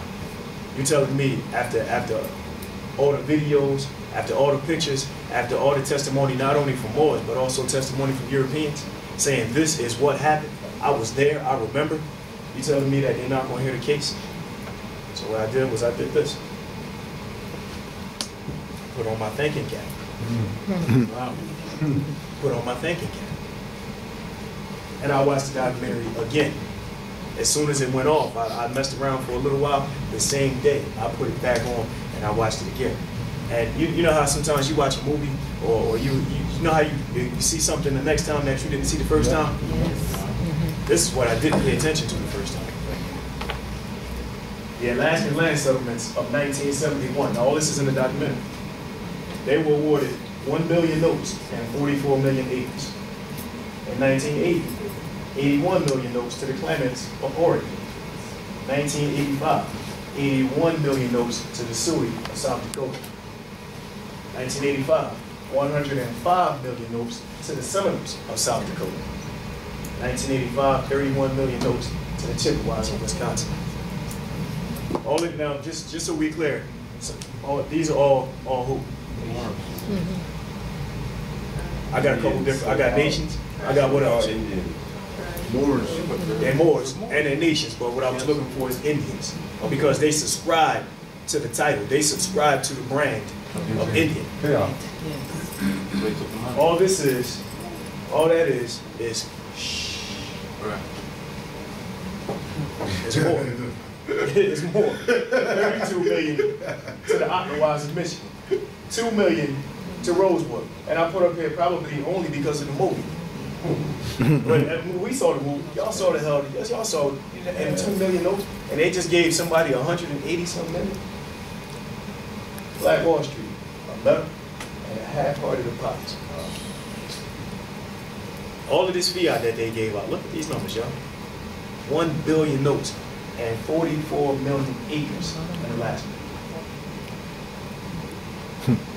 That's a lot. I saw it the first time, but I didn't see it the first time. I ain't have my thinking cap on. Like I said, all that is hey, take these couple little notes and we'll keep it quiet. This is what hit me the second time around. The Japanese survivors from World War II received 20,000 notes apiece. And that's when it hit me. That's when it hit me. Although I watched the documentary once, it was the second time I watched it. And I saw this. This is when it hit me. The reason they didn't get anything is because they didn't have that. It's the bottom line. It's not Greek. It's not Russian math. It's not Chinese arithmetic. It's simple. It's extremely simple. Your nationality, your consanguinity, your bloodline, your birthright is yours. It's yours. If you want it. If you want it. If you choose to continue to be called Negro, black, and colored, and then you wonder why life is the way it is, why things are the way they are, blame yourself. Don't blame the temple. Don't blame Prophet Noble Drew Ali. Don't blame Kudjo. Don't blame me. Don't blame the next one. Blame you. Because the information is here. I'm giving. Kudjo's giving. Everybody is here. In this day and age of technology, I can pull out my phone and look up anything I want. I can pull out my phone and send an email, send a text, send pictures, whatever. So there's no excuse for me not to go on my phone and pull up information and research it when I need it. And just because I say something, don't take it for gold. Don't say, oh, well, SetenRa said it, so it must be true. No, open up a book. Go to the library. Talk to somebody else about it. But you got to do what the prophet instructed you to do. And that's study, study, study. It's not. It's not hard. If you dedicated 2 hours a week to reading, even watching DVDs, because you can from a 1 hour DVD, you can gather so much information, so much stuff for you to research. 1 hour on a DVD.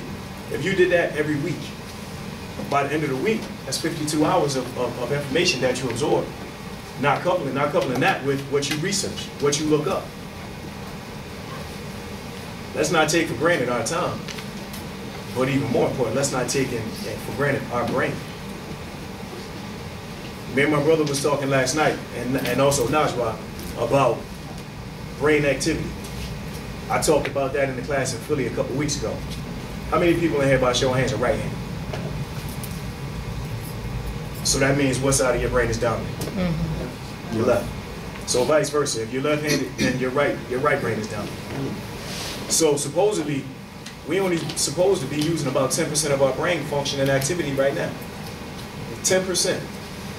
That sister back there got her children with her. If her children came home with 10s on their spelling test, she'd be whooping some butts. She'd be upset because they only got 10% of their work correct. So how come ain't nobody upset that we only using 10% of our brain? How come that ain't got nobody upset? It had me upset. When I found out, I'll be honest, it made me say, well, nah, that's not gonna work. Not for me. So what I did is I went and got a black and white composition notebook. I took a pencil and I made a perforated alphabet on a bunch of pages. The same way we did back in preschool when we was 3 and 4 years old. And I started tracing the letters with my left hand because I write with my right hand. I started tracing the letters with my right hand. Started practicing writing with my left hand. I'm sorry, with my left hand. I started practicing writing with my left hand. You start practicing working with your left hand, then you start to work that other side of your brain. Other ways you can increase brain function: sounds, music. How many people like the sound of running water? Yeah. The sound of running water is natural to you because your body is almost 80% water. So it's natural to you. So when you sit there and you listen to that water, you can just, I got to exercise, try this. If y'all can get, you can pull it up on YouTube or whatever else. Lay on the floor or lay on your bed. Cross your legs. Fold your hands on your chest and touch your thumbs. And while that sound of that water is running, just close your eyes and listen to nothing but the water. I don't care if it's cars running down the street, kids running around the house, hear nothing but the water. See how powerful your mind is. See how easy it is to tune all of that stuff out and hear nothing but the water. Increase your brain activity. Increase your brain function. When you start to learn about civics, you start to learn about nationality, you start to learn about law, you start to get a feeling of superiority. I know I do. When I start to truly understand that these Europeans cannot tell me what to do, they will if you allow them. But when I understood that they could not, tell me what to do, it gave me a feeling of superiority. So when I write affidavits to them, when I send any kind of text to them, I send it with 100% confidence. Down in Philadelphia, man, we discharging mortgages. We discharging tax debts. Whoever got nonsense on their credit reports, we discharging all of them. You know why? Because we can. Not only because the law says to discharge it, but because we can. Because we are the Sahas. We are the indigenous people of America. So we can never be indebted to Europeans. I can't come to your house and tell you you owe me. I'm in your house. So how can I come to her? How can I go in her house and say, look, you owe me dinner? If she in her right mind, she should say, look, that's the door. That's the door.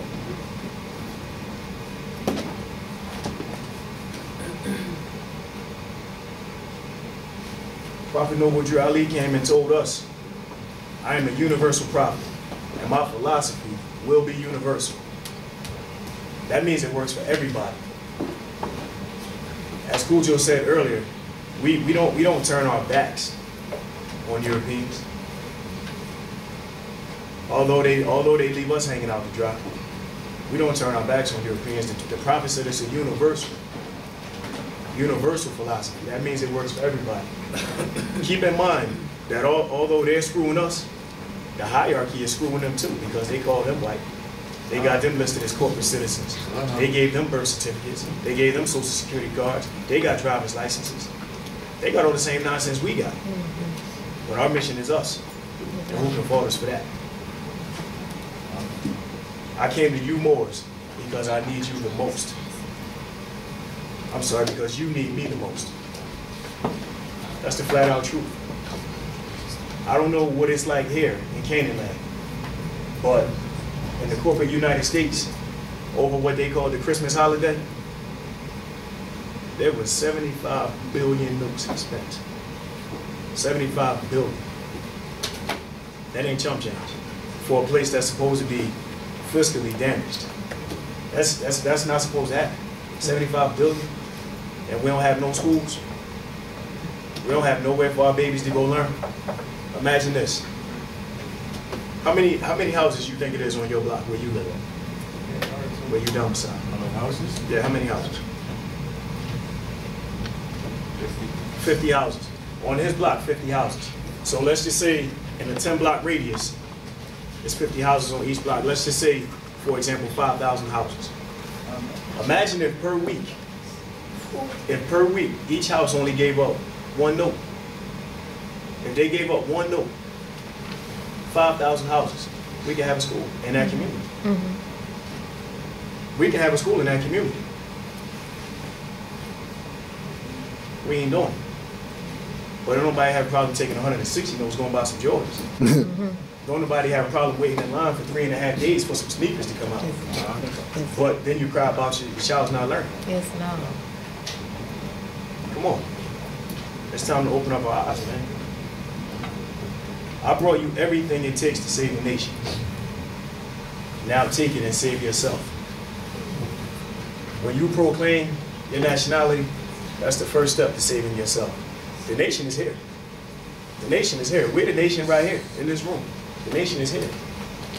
But if you're not taking the step, you're not taking the necessary steps to do it yourself, to say, I love myself enough, I love my children enough to get here and to get away from that black flag that I showed y'all earlier. Don't complain about the situation. Don't complain about the state of affairs that you live in. Because we can change it. Is it going to be easy? No, it's not going to be easy. Nothing, you know what they say, anything worth having, it's not going to be easy. It don't mean don't do it. It does not mean don't try. As soon if I get any letter in the mail, I start smiling. My brother's sitting right there, he'll tell you. I open it up, I start smiling because I'm at it. Thinking I'm going to serve these crackers. Real talk. Because they got every intention on serving me. They will come in my house and take me out. If they feel like I broke their code, their ordinance, their law, their statute, they'll come and take me out of my house. They'll take my car. They'll take my house. They'll take everything I have. The prophet said, if the European be just, they would have an Asiatic vice president. And if they had an Asiatic president, they would have a European vice president. That's what we got now, ain't it? Wow. Well, that's what they told us anyway. They told us we had our first black president, right? John Hanson was the first black president. First president. In our culture, I'm looking for an answer. In our culture, is it matrilineal or is it patrilineal? Somebody talk to me. I can't hear nobody. Matrilineal. So that means the mother first, right? All right. So the president's mother was what? I can't hear nobody. European. His grandmother, his mother's mother, who raised him, was what? European. So that makes him what? You ain't gotta like it. You ain't gotta like it. I don't care. I'm giving you facts. I'm giving you facts. If anything in the universe was patrilineal, then it would be called Father Earth and not Mother Earth. Then it would be called Father Nature and not Mother Nature. We would be born from our fathers and not our mothers. You ain't gotta like the fact of what I'm saying about him being European, but it is what it is, no matter what he looked like. I just saw this quote from the prophet, and I thought it fit. So I spoke.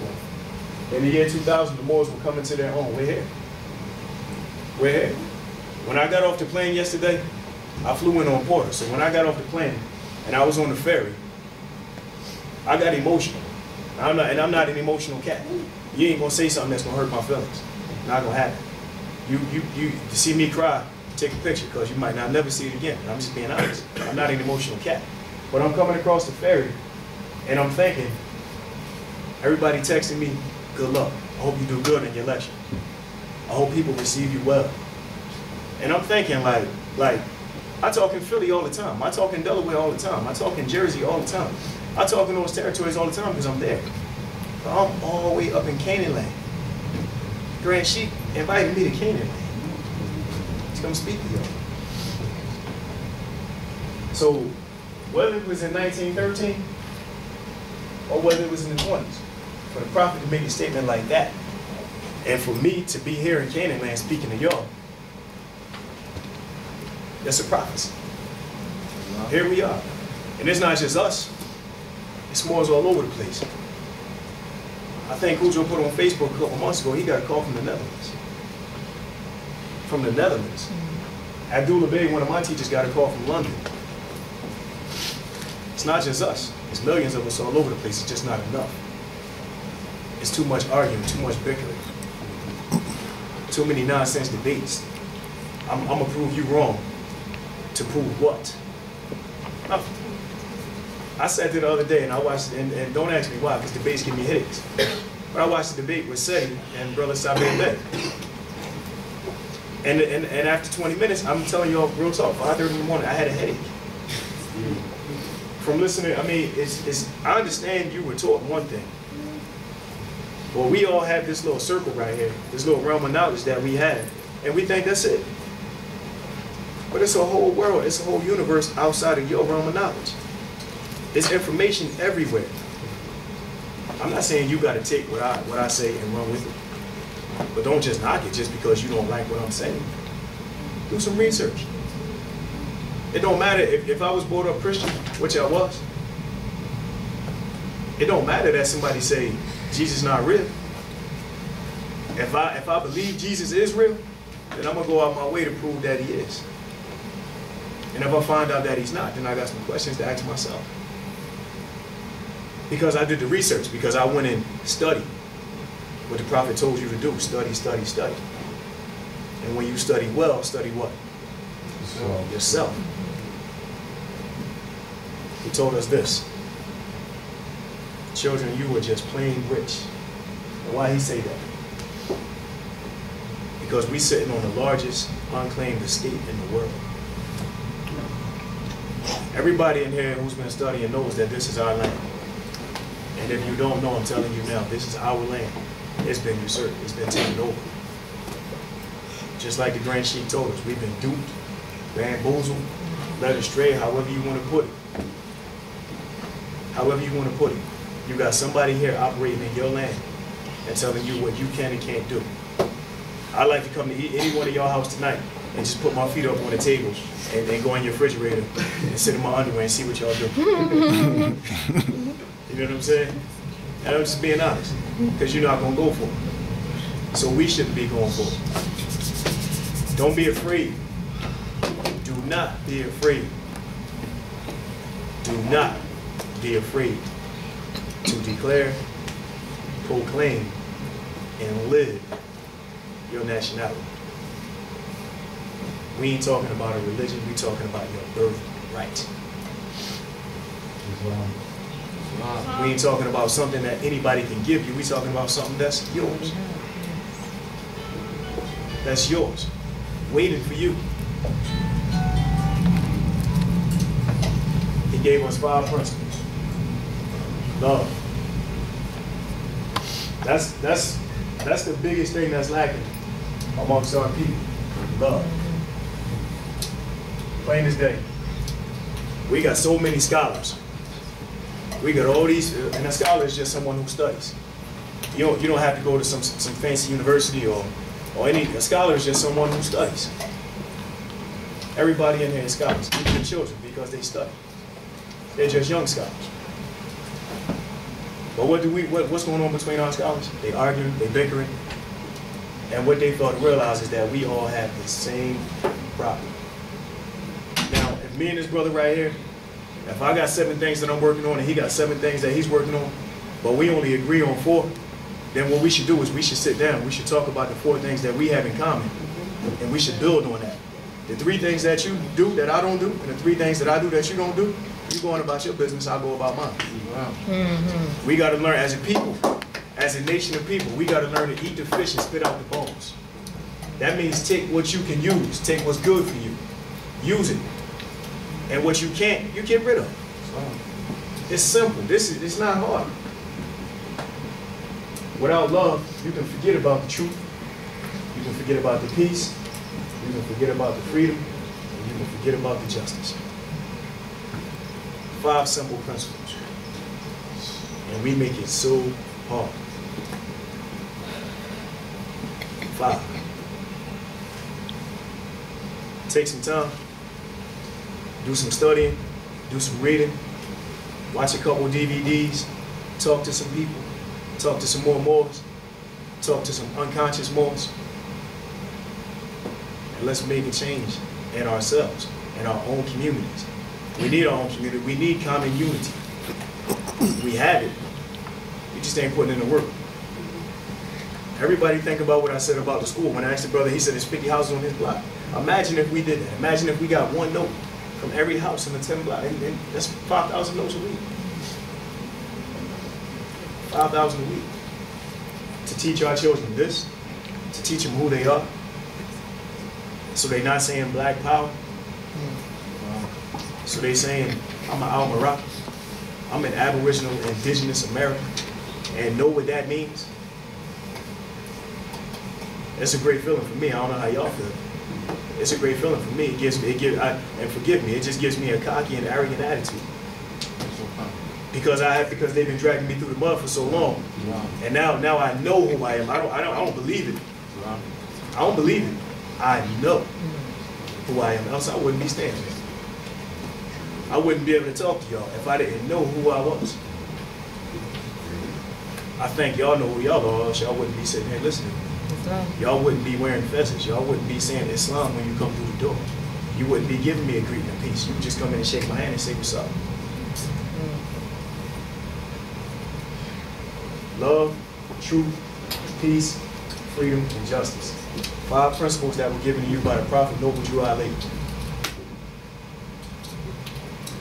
All he asked was that you declare your nationality. If there's nothing else that you do, declare your nationality. You don't have to be a fighter like me. You don't have to, every time you get a piece of mail, jump on it and want to argue and want to fuss and fight. You don't have to be like me. That's what I do. But declare your nationality. Know who you are. Teach your children who you are. Teach them who they are. Any questions?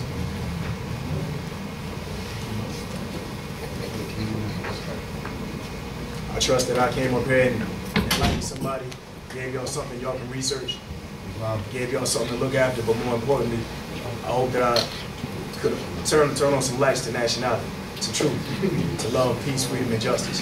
How about the Black Wall Street, when you're saying that, so they didn't have nationality? They didn't have nationality. They considered themselves Negro, colored, and black. And you got to. One thing we got to do is we got to go back to that time period. As they had all that knowledge, economics, and all of that, they still didn't know their nationality. They were, you know what I mean? If they knew their nationality, they wouldn't have called themselves Negro, colored, and black. But that was they called themselves. Absolutely. The DVD is called Before They Die. Get the DVD.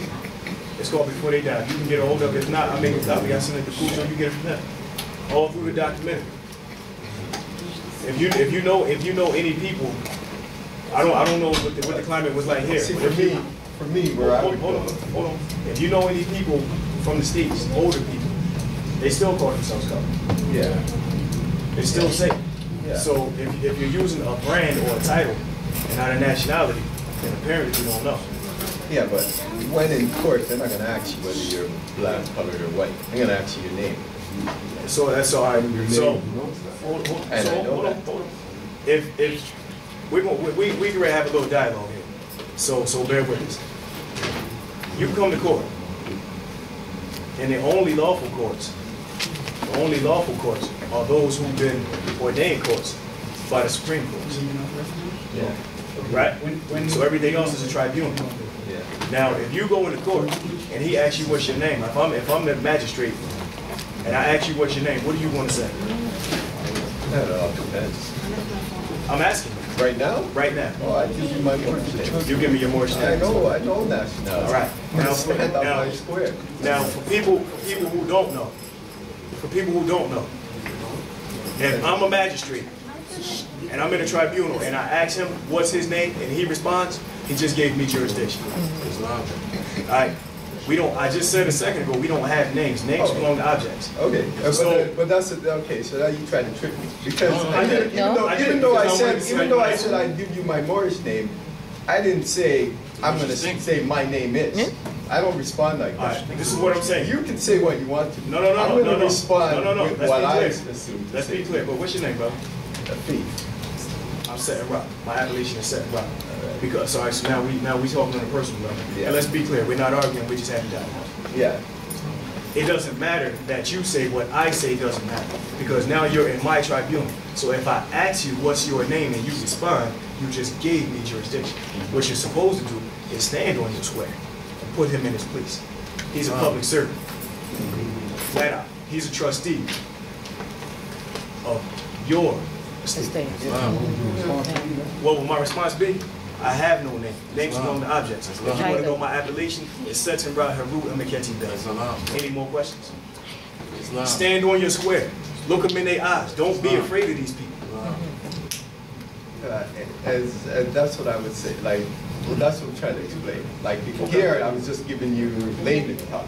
Okay. But yeah, if you're gonna be lawfully correct, and I'm standing before whoever, some court, tribunal, whatever. Exactly. I'm gonna, like you said, my appellation, or I am, or that's how I respond.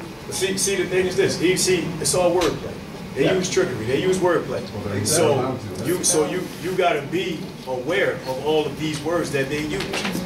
So when they ask you where you live, it's right here in my body. If you want to know where I domicile, that's in the Philadelphia territory, Northwest Dimension.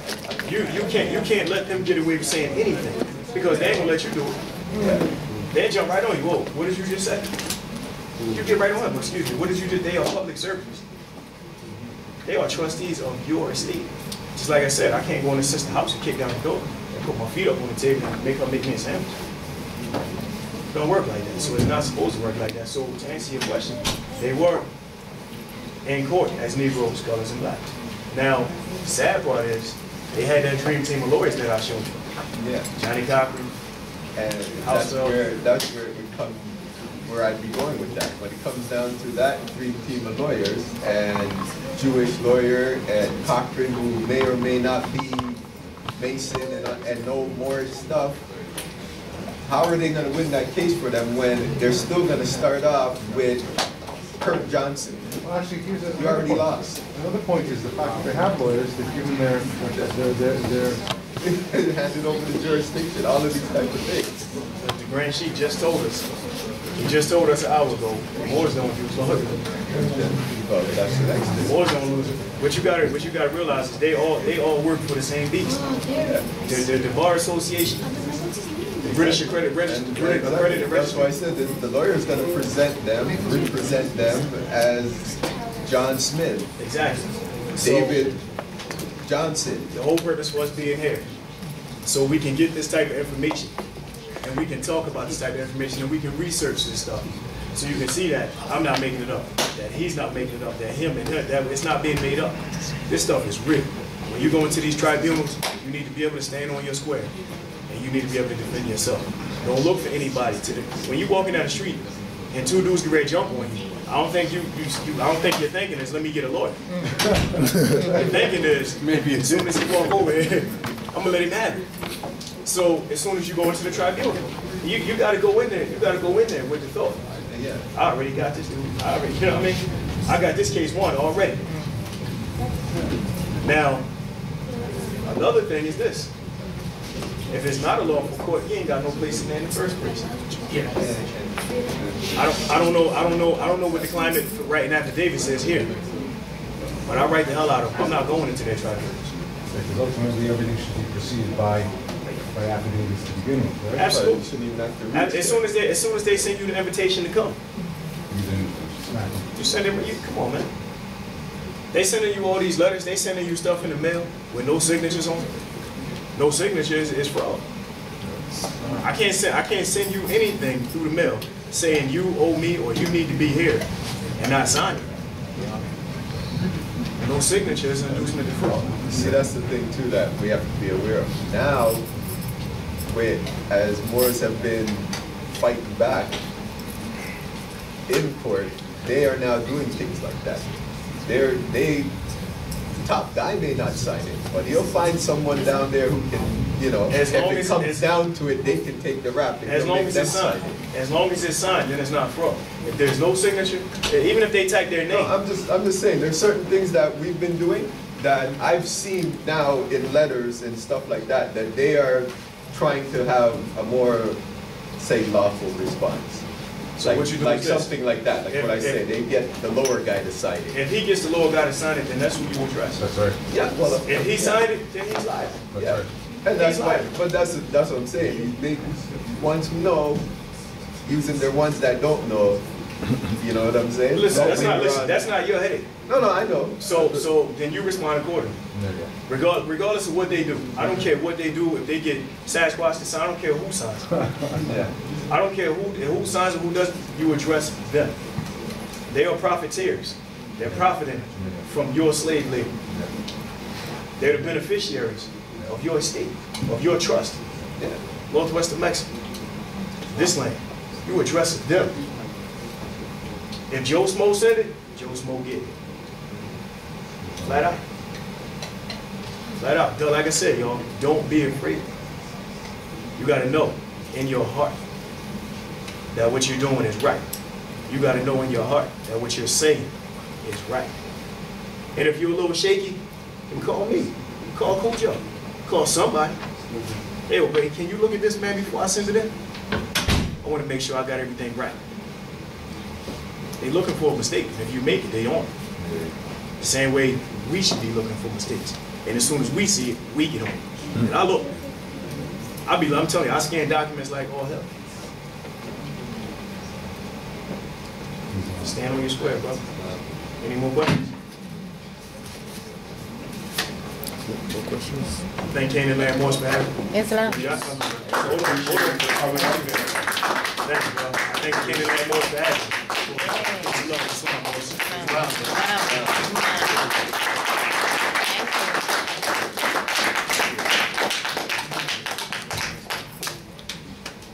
All right.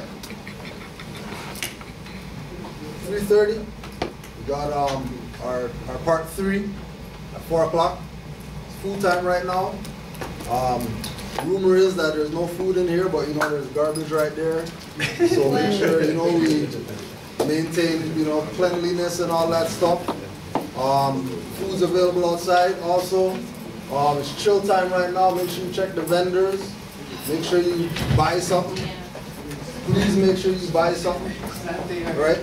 Because the vendors need our support too. Just like remember Black Wall Street, circulating the money before we let it get up. And we'll see you at 4 o'clock.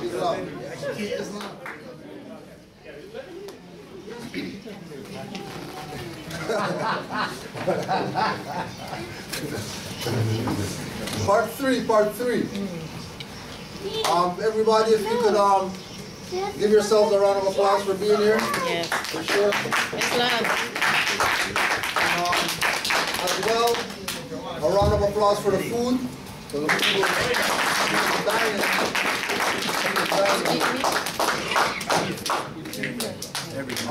the final part of our day is a Skype lecture with Rick Smith.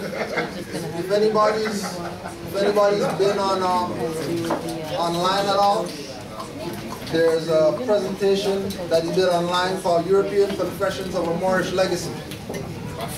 And he dropped a lot of stuff in that. dropped a lot of stuff in that. And I connected with Brother Rick Smith after hearing him on the Know the Ledge Blog Talk Show. So, you know, since we connected with those brothers, you know, they put the word out.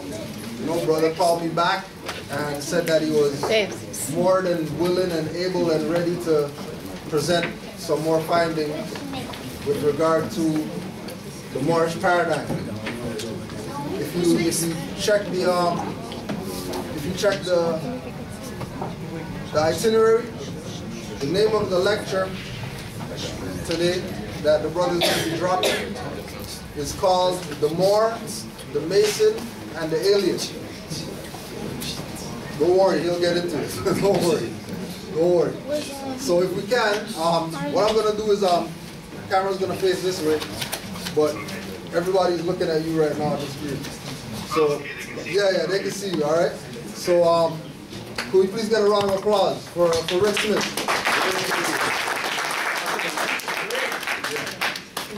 All the floor is yours, brother. Okay. Well, it's great to see you all there, and thank you for inviting me. And I hear I missed out on some really good food up there, so I wish I was there with you guys. But Mr. Kudjo got in contact with me, and it's been an interesting journey getting to this point. I found out from Mr. Kudjo that he had been watching me for a while there just to see how I was going along. And in case you're wondering who I am and how I got involved with this, I'll explain a little bit about myself first. And many years ago, when I was 21, I had my first awakening. And it was in association with extraterrestrial contact. Okay? And in that, there was an extraterrestrial being that I referred to as the Crow, who I found out had been watching over my family bloodline for quite some time. And she came to me at that point because I had just started college in a very aggressive art program. And I was asked if I would use my talents and skills as an artist to educate the masses. And I said I would do that. As the years went on, she also guided me to certain mentors and teachers. And some of those mentors and teachers, one key person being Peter Moon, who I know some of you are aware of, had come to me in 2005. I had known him for many years. And in my lectures, he knew I was looking for a key piece of missing information, something that nobody else was hitting on. And he had already made contact with someone you probably already know by the name of Adwo Bey, who came out with a book called Noble Jubilee, The Exhuming of a Nation, biography of Noble Jubilee. Peter Moon, who was one of my key mentors, had already been in dialogue with Adwo Bey. And one night in 2005, he came to me with this rather thick book like this, and about this large, and he handed it to me. And he says, here, this is for you, this is what you're missing, this is what you need. He says, I haven't had a chance to read through the whole thing, but he says, for some reason, I know I'm supposed to give it to you. And that book, being the biography of Noble Jubilee, ended up filling in all the gaps and all the missing pieces on extraterrestrial contact and how it relates to the human family here on Earth. Emphasis on the word human, okay, H-U-E, as in color and chroma. This was astounding. And in 2005, at a place known as New Egypt, New Jersey, I began with a brand new format to my lectures called History, Health, and Wealth, and how to bring down Goliath. Okay? What brought me to this understanding and mission and focus was that there were these mentors that gave me quite a bit of inspiration there, because they would come to me knowing the extraterrestrial experiences I had and help me fill in the gaps along the way. this became the missing piece. And so just so that you're aware of, normally I am used to going for many hours at a stretch on one glass of water. And even though the rest of the audience drops dead by that point, I'm still going. So, but there'll be plenty of time for questions too, because we're going to go for a couple hours here and then have questions as well. Just so that you know, the reason I refer to it as history, health, and wealth is because these became the three main pillars of explaining everything. History is the foundation, and once you build the foundation, then on top of that you can build health and wealth, and all three of these things are tied in together. If you imagine it as a library collection, the bookends would be etymology on one side in terms of where our words come from, which is very, very important in terms of the Moorish legacy. And on the other end would be the other bookend called economics. And if you do not understand those two things, etymology and economics, then you understand nothing about the ebb and flow of history, the alien abduction phenomena, extraterrestrial intervention, and the evolution of human origins. It is all important to understand the origin of words and the economics of controlling those words to understand how we got to where we are today. And in what I talk about here, you will see that there's two things brought together. There is what I refer to as the Robert Morning Sky cosmology, which one of my mentors brought me in contact with, and the Noble Joy history, which I already told you about in association with Peter Moon. Okay? There's also going to be other references I made to other people throughout my lectures, such as George Haas, and the Sidonia Codex, which some of you I'm sure are already aware of, and the understanding of how the Moorish legacy connects to Mars and the cosmos, and the research that George Haas has done with the geoglyphs on the Sidonian Codex and Mesoamerica, meaning the Olmecs, the Mayans, the Incans, and the Aztecs, all coming over from Africa. And we can talk a little bit about that too. On top of that, there's a lot of people who have asked me since 2005, since I tend to have a lot of information to share, and at some points I go through it like a barreling machine gun. Some people have asked, is there something that we can follow through on to keep up with you? There is something online at my website. You can find it at ufoteacher.com. It's my lecture syllabus. And it looks very much like this, okay? You'll find it on there. There is a color version on there that you can download as a PDF and print it out for yourself. It represents my footprints in the sand. So whatever part of this that we may not be able to finish today, you can always download that syllabus and continue on where I leave off, because I know I don't have the power of splitting myself and being everywhere at once. And that's why the syllabus, the infamous syllabus, has come into existence and has evolved over the past 7 years. The basic philosophy is that, for every teacher of the masses, there is an assassin of truth, known as the angel of death, constantly hunting down the teacher of the masses from the day they are born. And that is another reason why the syllabus exists, in case anything ever happens to me. You guys can continue on from there on your own. So,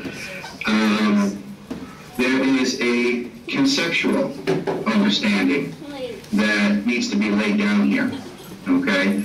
And this is something that has helped a lot of people too. There's two philosophies at war on this planet, okay?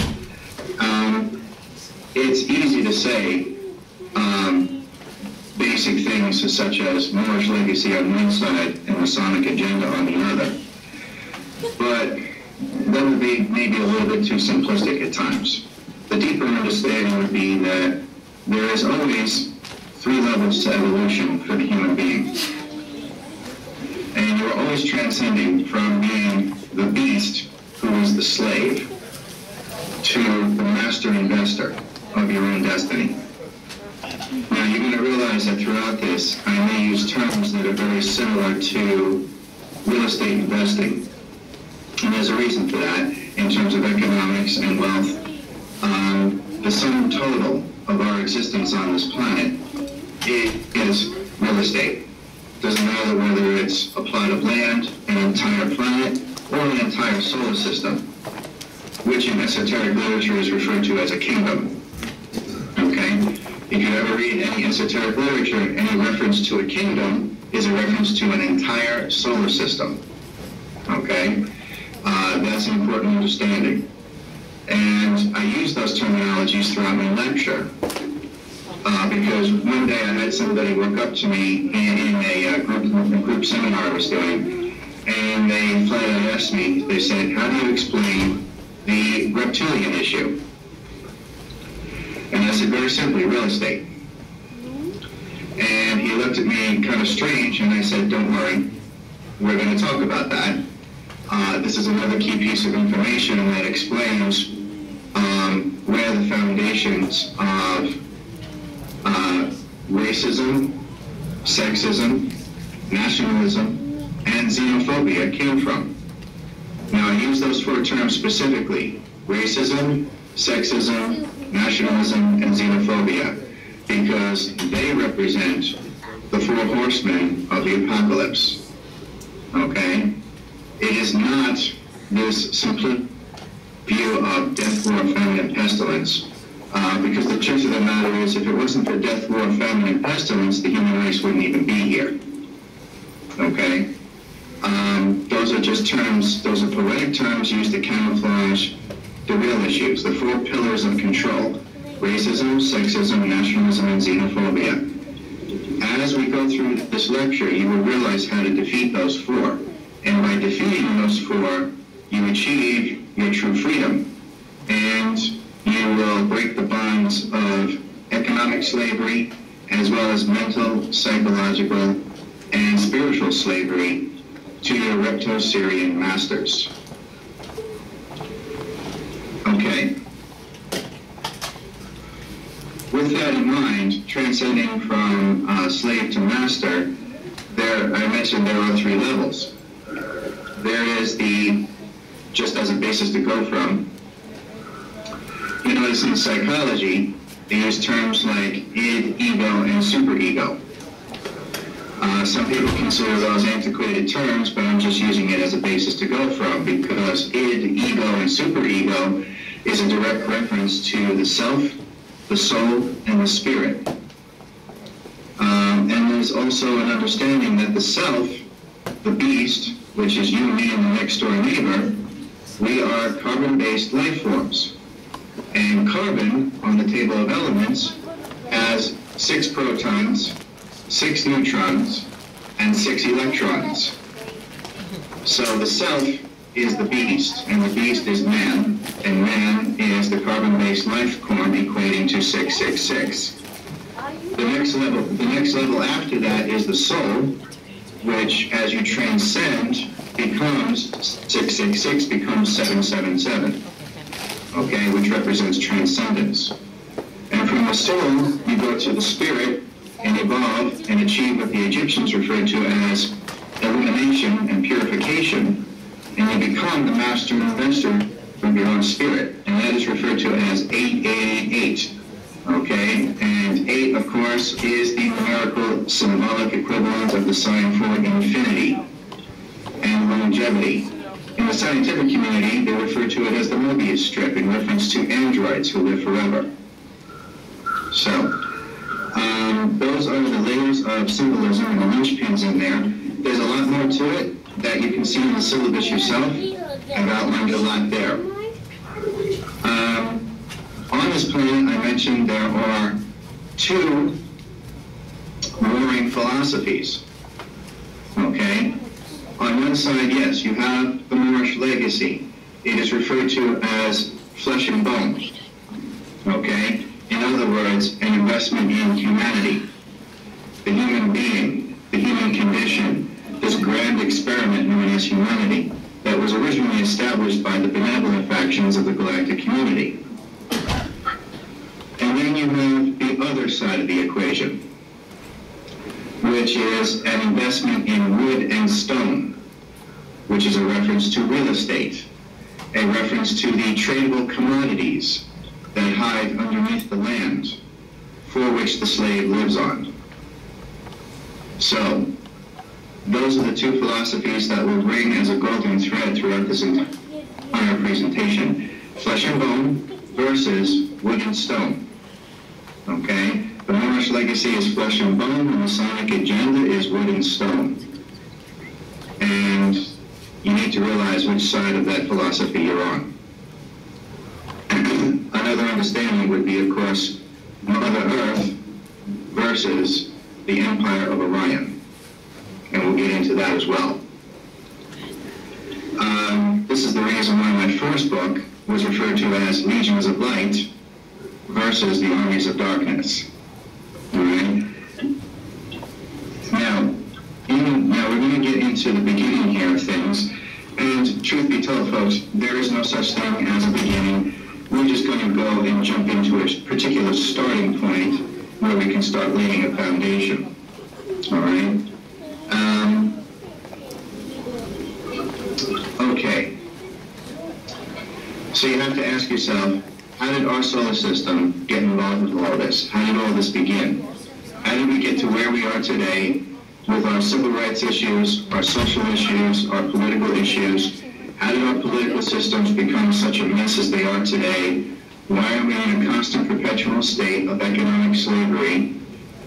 And how come is it every time, we get 2 inches closer to the dream that Martin Luther King Jr. had, we end up going 5 inches back?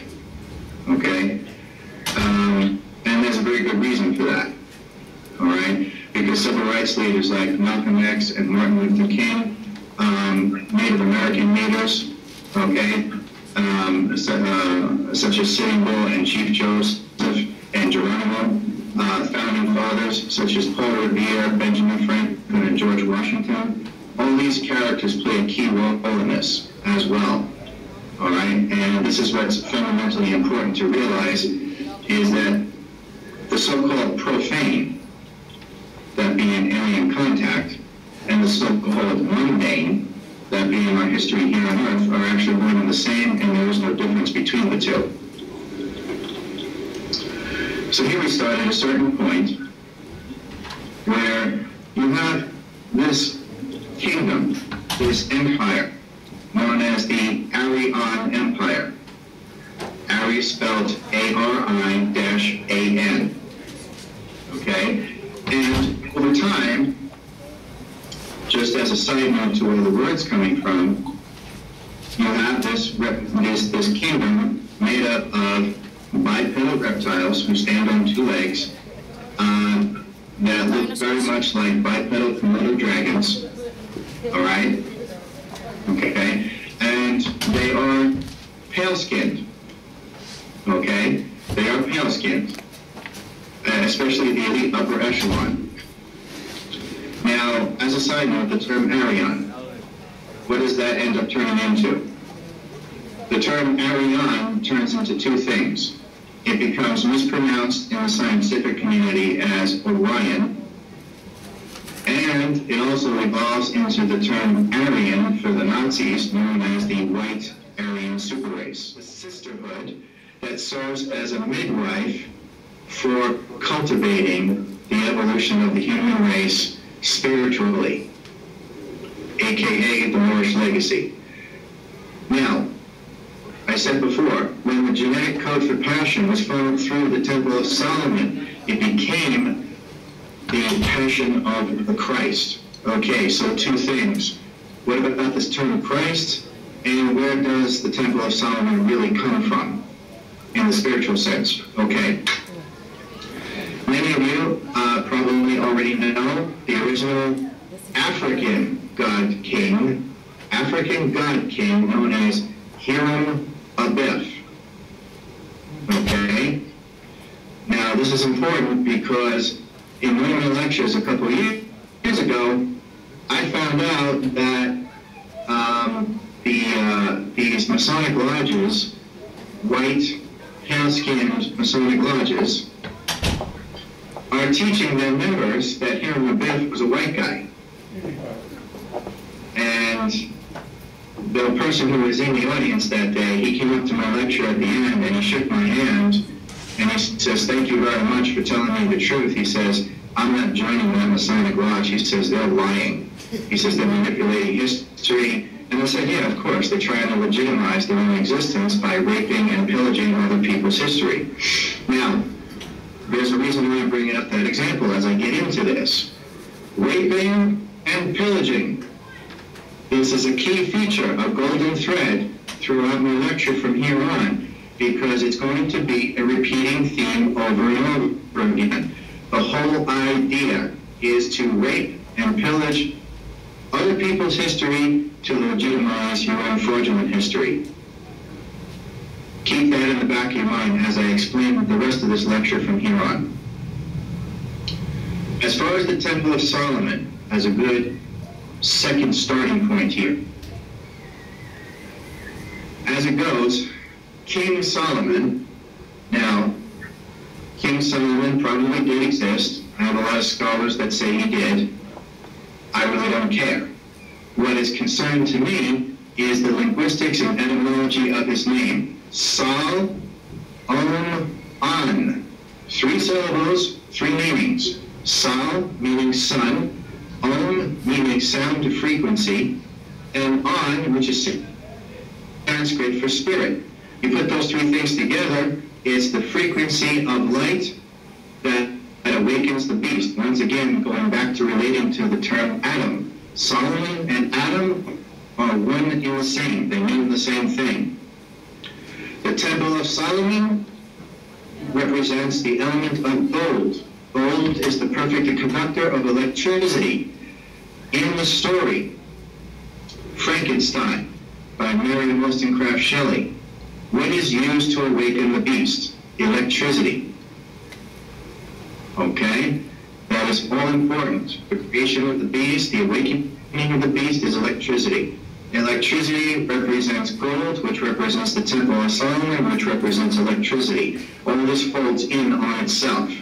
Now, King Solomon, as it was told, sent the word out to a master architect, okay, by the name of Hiram-Abib, the first African god king. And the reason King Solomon asked for Hiram-Abib was because he was a master architect. He needed the best of the best of the best to start building his temple. Now, folks, we are speaking in symbolic terms here, and I have to emphasize symbolism here because the Greys are going to come back into this, and you're going to understand the power of the symbolism in just a moment. So King Solomon sends the word out to Hiram-Abib. Hiram-Abib responds obligingly, because he doesn't want to disappoint King Solomon. He comes with his tools for building a temple. Okay? Once again, not to be taken literal. He brings his tools. Now, what is one of his tools? One of his tools is known as a setting wall. Okay? For setting the blocks of stone and so forth.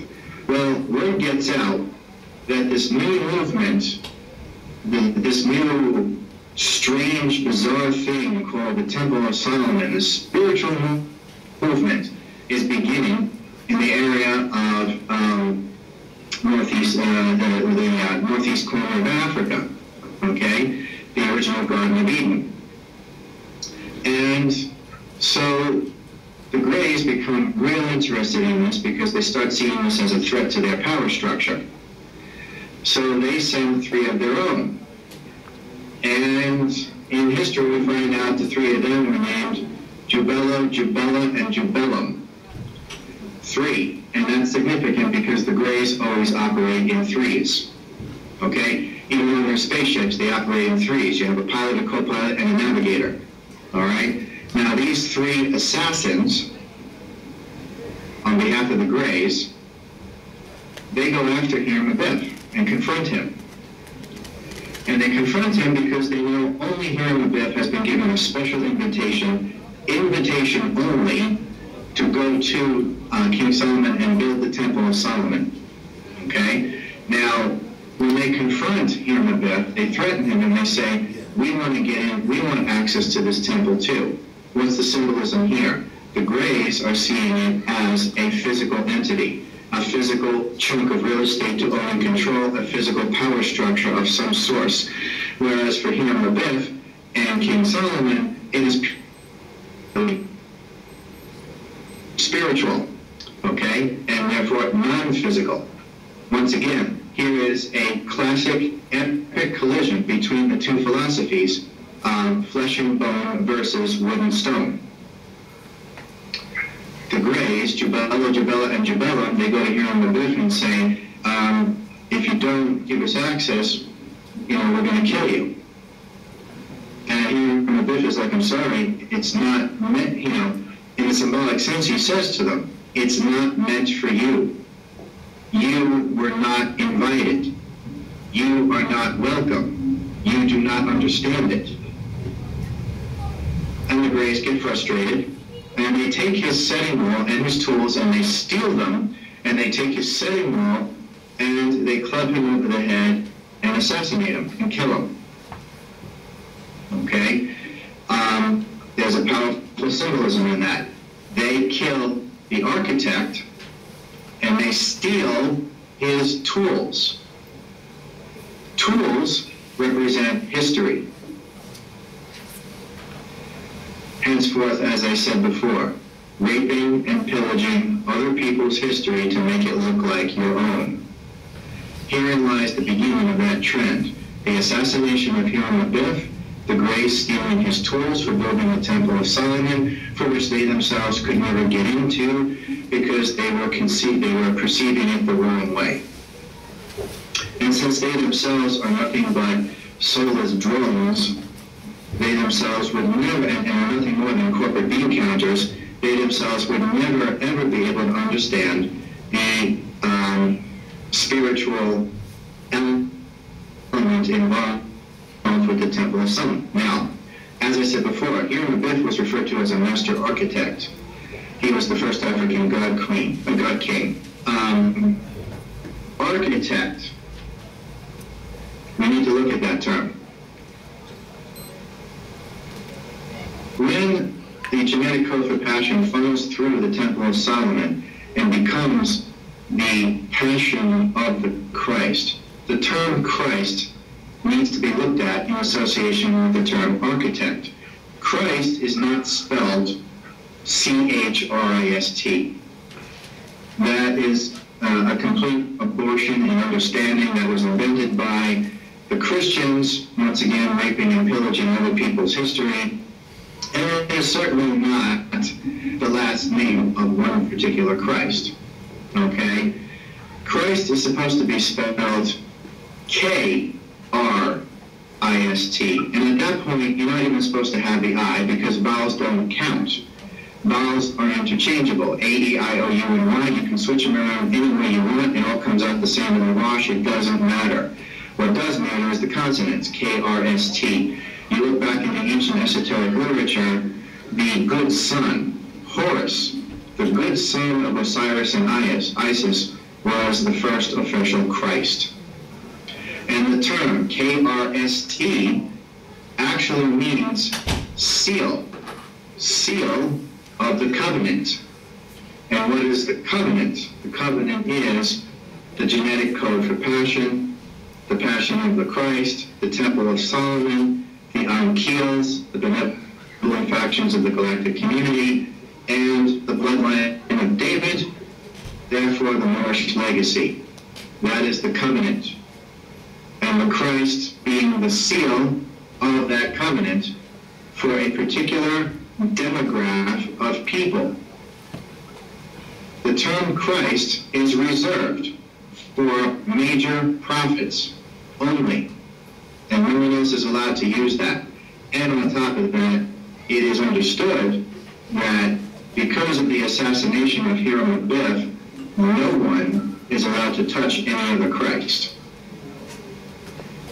And of course, ultimately, this negates any kind of truth and any kind of propaganda that was spread about the crucifixion of Jesus, which never occurred in the first place. Now, because the crucifixion was invented by the apostles who were egomaniacs. Now, the issue of the Christ. There are minor prophets, okay? Those minor prophets are referred to as teachers. They are referred to as master teachers, and historically they are referred to as swift angels.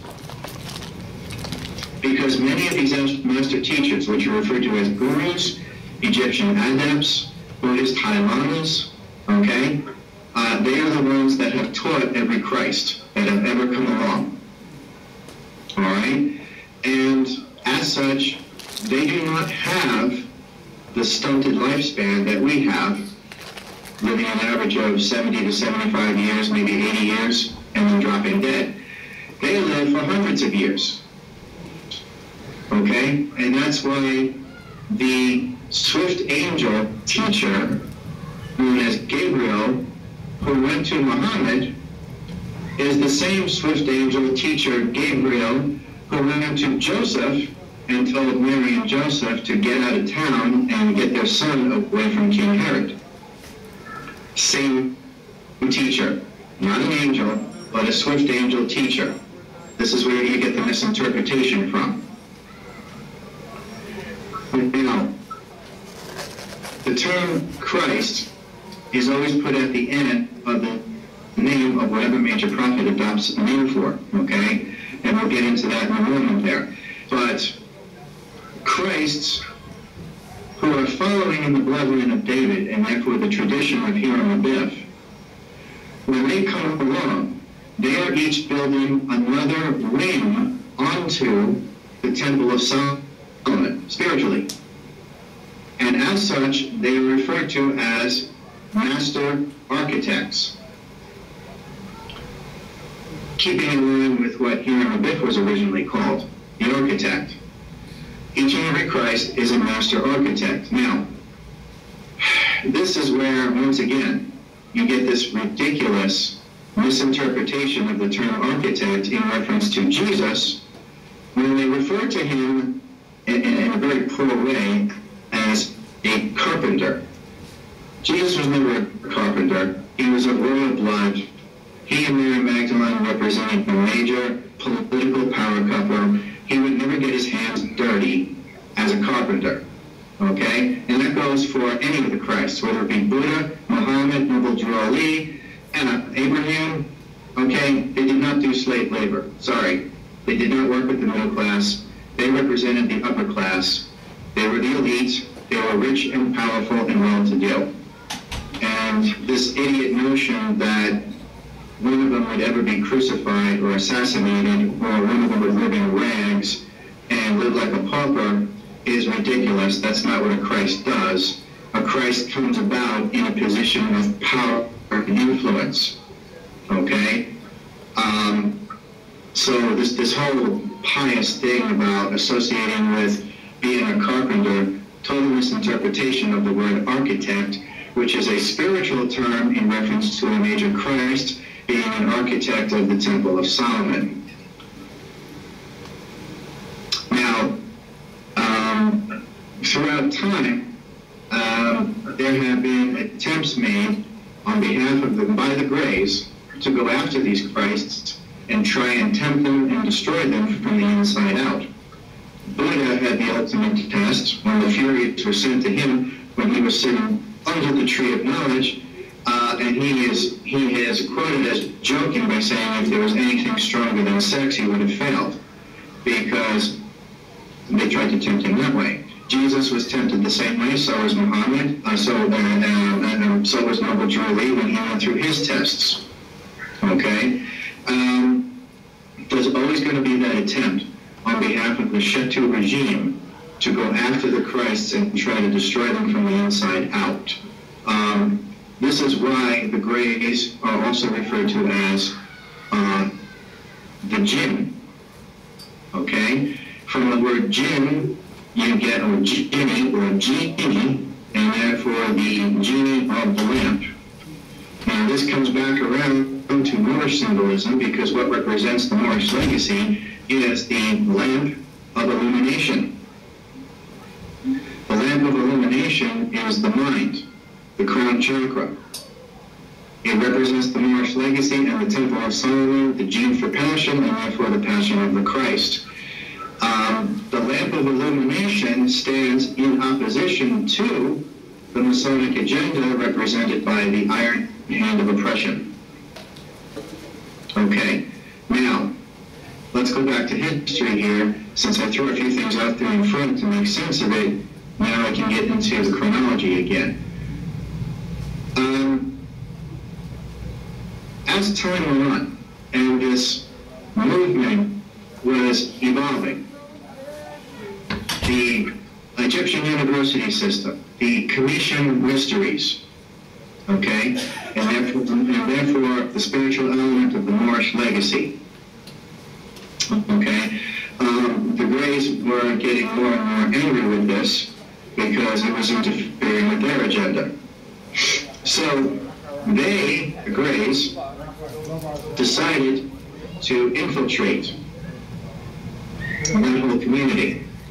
So they go to North Africa, okay, and they began talking to a few. Mind you, this is where the CIA gets their infiltration tactics as well. It was taught to them by the Greys. So the Greys go to infiltrate the family of man, the people of color and hue, the sun-kissed people of Earth. And they began whispering in their ears and trying to find a few that would listen. And they began making promises to them. And this is how an element standing in opposition to the passion of the Christ, or the gene for passion, comes into existence, known as the ego. Okay? And therefore, by extension, the white Masonic ego. So the Greys go to the family of man, and they begin infiltrating, trying to find inroads in, whispering in everybody's ear that they possibly can, and they keep promising them things like absolute power and why should you be equal to anybody else when you can be a master and control everybody else, you know, stuff like that, okay? Eventually, a handful of them start biting because their egos take over and they forget where they come from.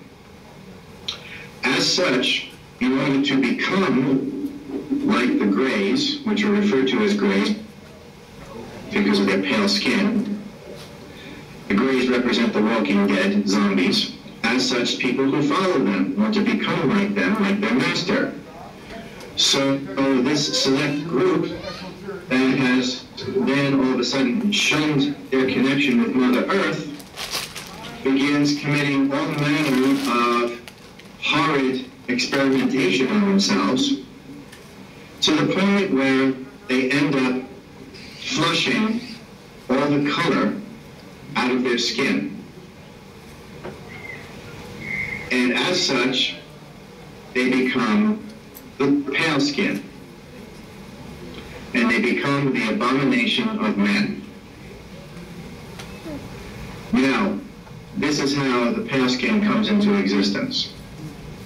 It comes into existence because the Greys whispered in their ears and made a lot of empty promises to them, promising to put them up on a pedestal.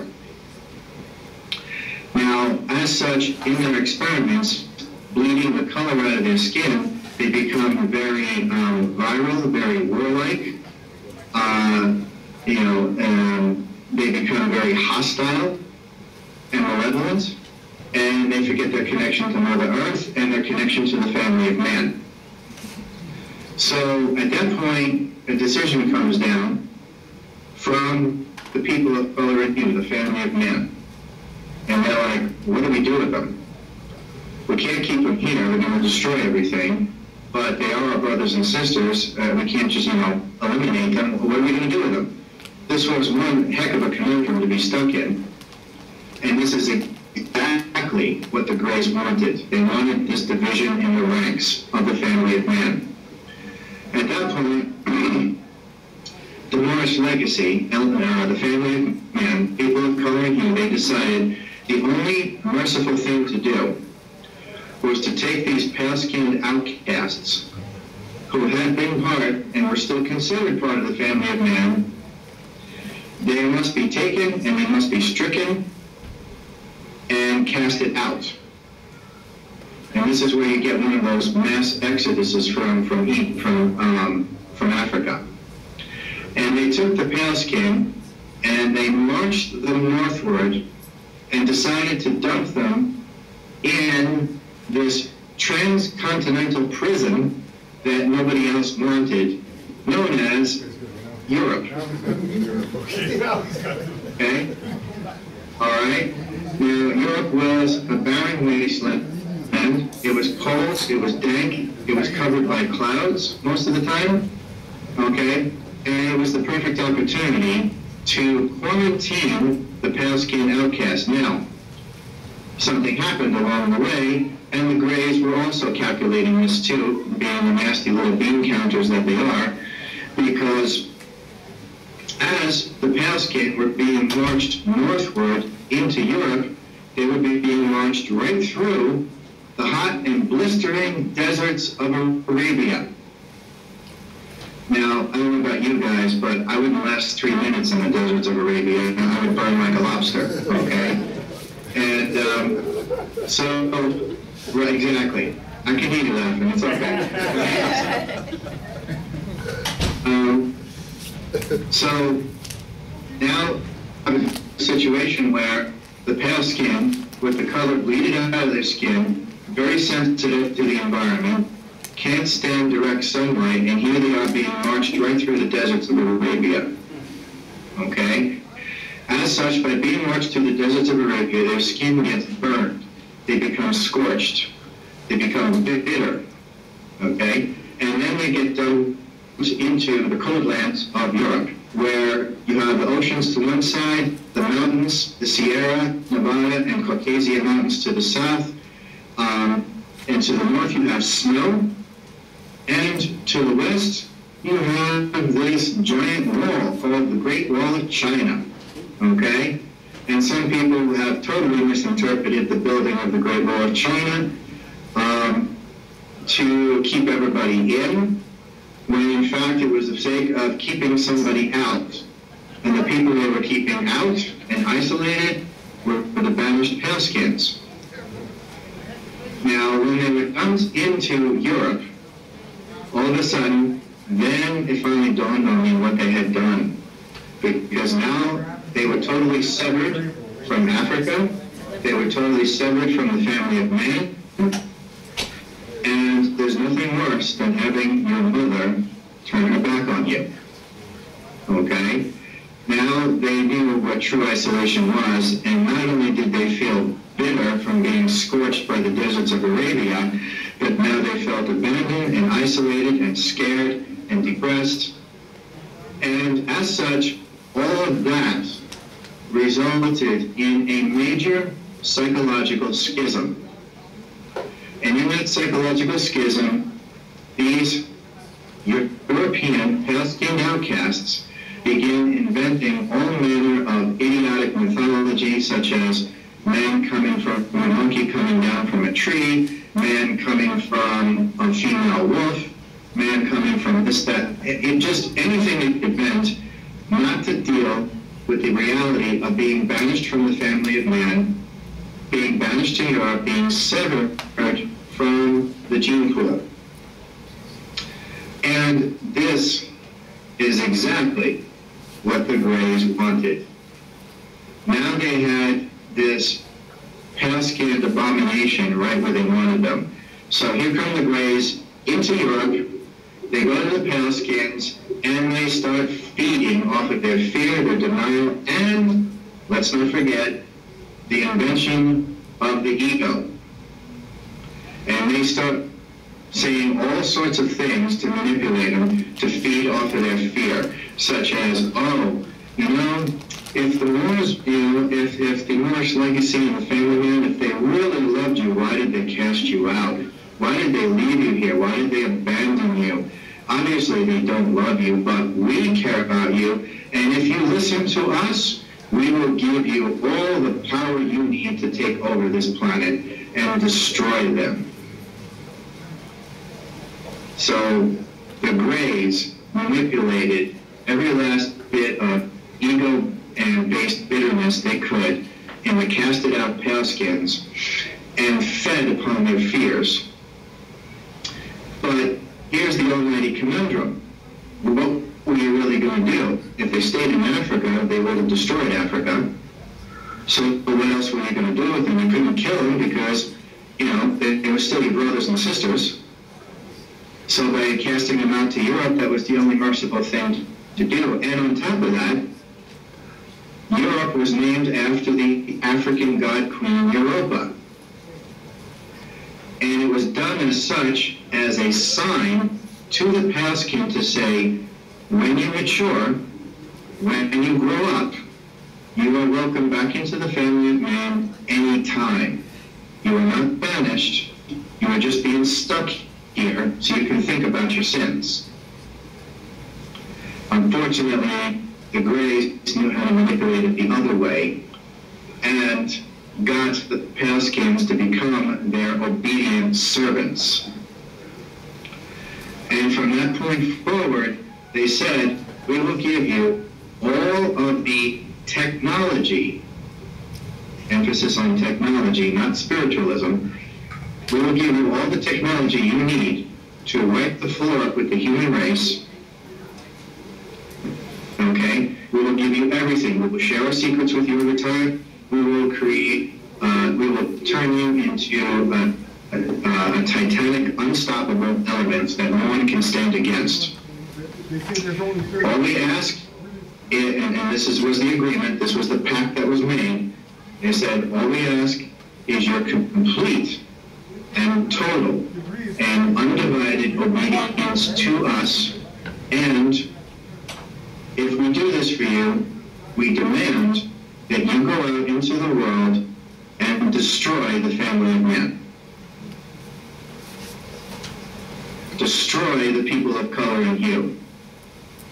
Destroy the sun-kissed people of Earth, and by doing so, the Greys intended to destroy the gene for passion, the Temple of Solomon, and the Passion of the Christ. Okay? And this is the beginning of the alien abduction phenomena. Because in that agreement or that pact was made, it was understood that not only did those original Paskins owe their obedience and indentured servitude to the Greys and the reptilian queens, but every descendant after that, every descendant after that, every last white pale-skinned descendant, every descendant after that was permanently damned by the original agreement. And this is where you have all these problems with your white Christian elite having issues with demonic possession. There is no other culture on the face of this planet that has issues with reptilians or demonic possession. And I'm using those two terms interchangeably because if you took the time to research what these demons look like, supposedly, they are nothing more than bipedal Komodo dragons.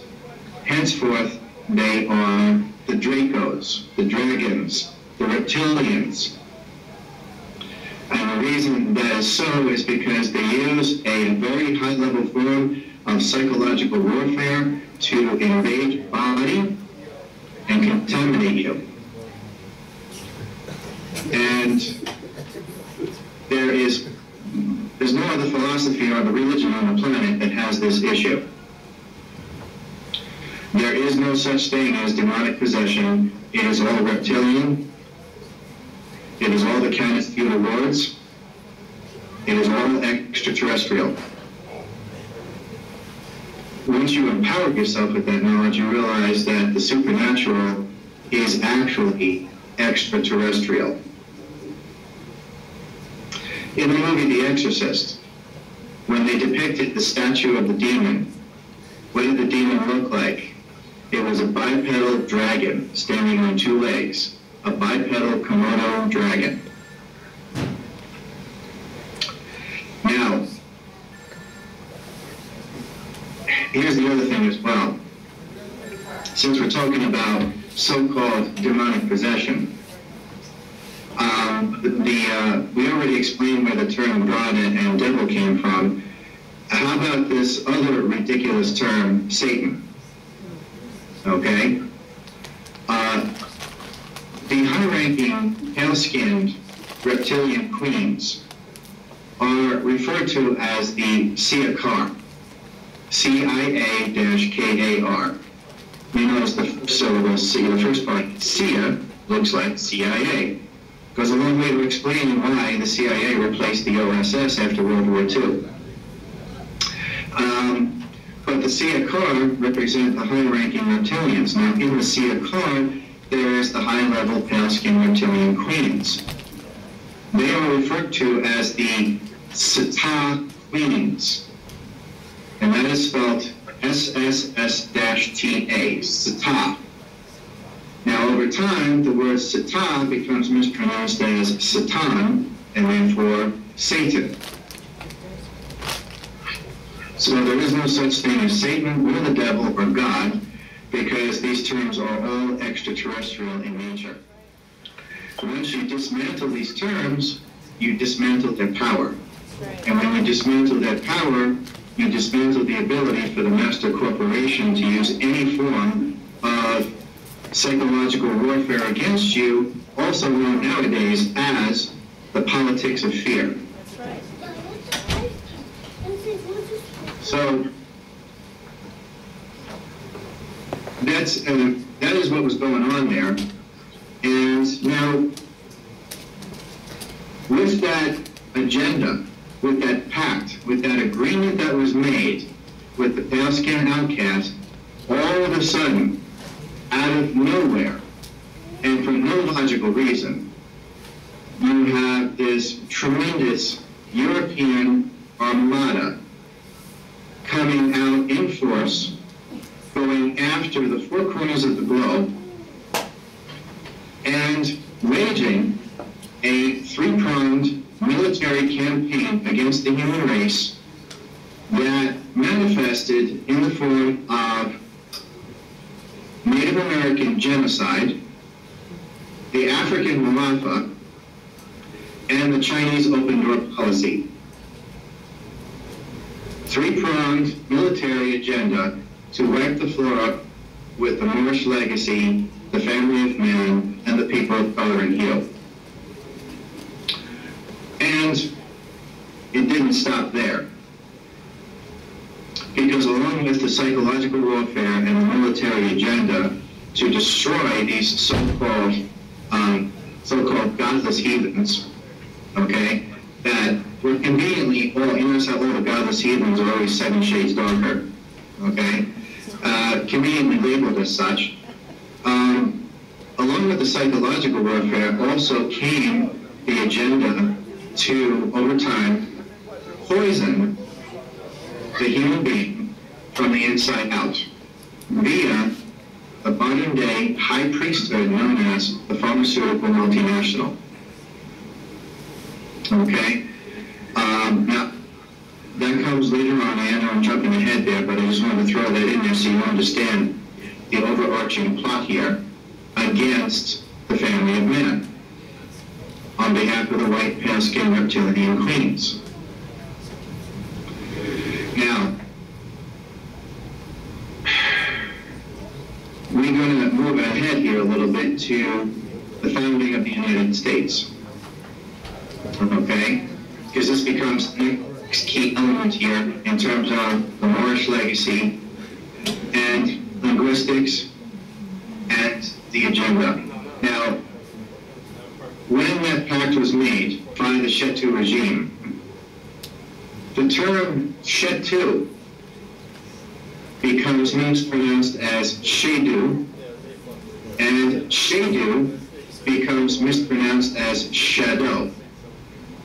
Now, since the Chetu regime was the secret government manipulating everything from behind the scenes, they became known by extension as the shadow government. And this is how the term shadow government comes into existence via the Chateau regime. Now,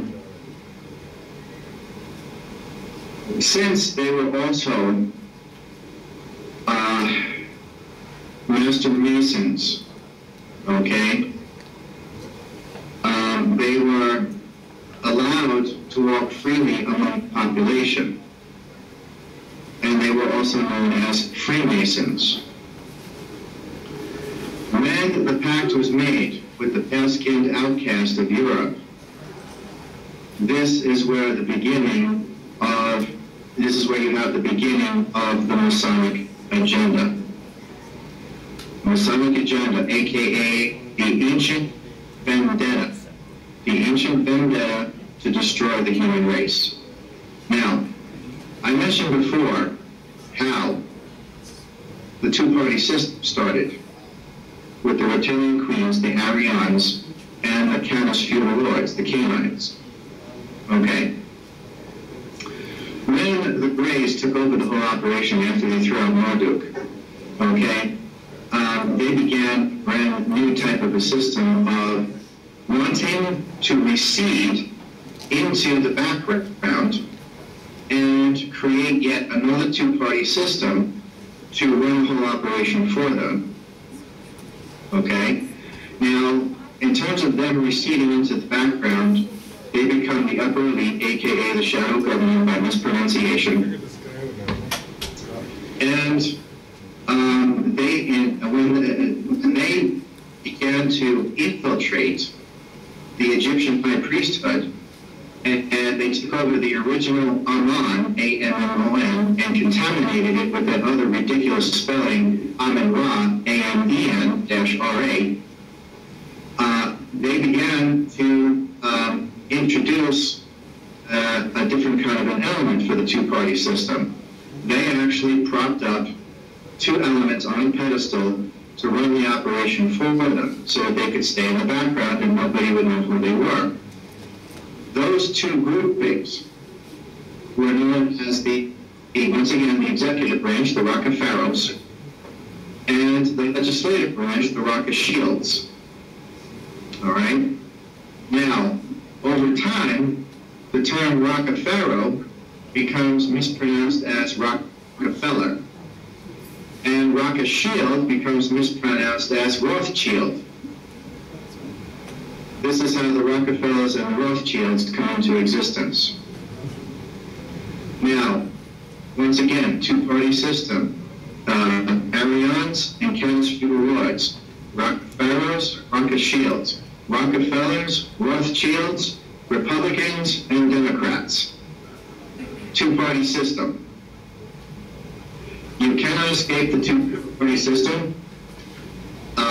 We have seen it here in the United States over and over again. There has been any number of efforts made to introduce a third party. And every time that happens, it's sabotaged by a corporate agenda. And so what you have is this ridiculous, hypocritical, and bigoted third element known as the Tea Party, which is dumber than a doorknob and poorly educated on everything. And they have this psychoholic, radical element in them that is taking its marching orders directly from the corporate agenda, which reports to the high Masonic elite. So even if a third party could be introduced, it would be not a grassroots element, it would be an astroturf movement, okay? It would be fake, it would be fraudulent. As case in point, the Tea Party was created by this heinous element known as the Koch brothers. And there is nothing more psychotic than the Koch brothers here in the United States with relation to the oil industry, okay? I mean, it doesn't get any more pale skin than the Koch brothers. So, so as time goes on, this is where you get this frictional element evolving over time. Now, there's something that needs to be understood here. The Moorish legacy has nothing to do with racism, okay? It just so happens to be that the people of color and hue, the sun-kissed people of Earth, that is what represents the planet Earth.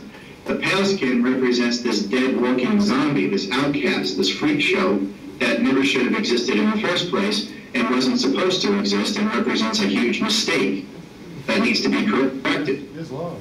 Okay?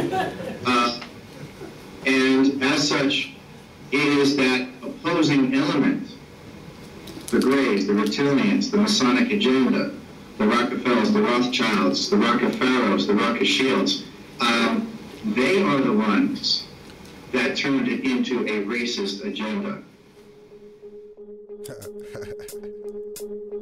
Woo! Hey, yo, Stevie, we got this.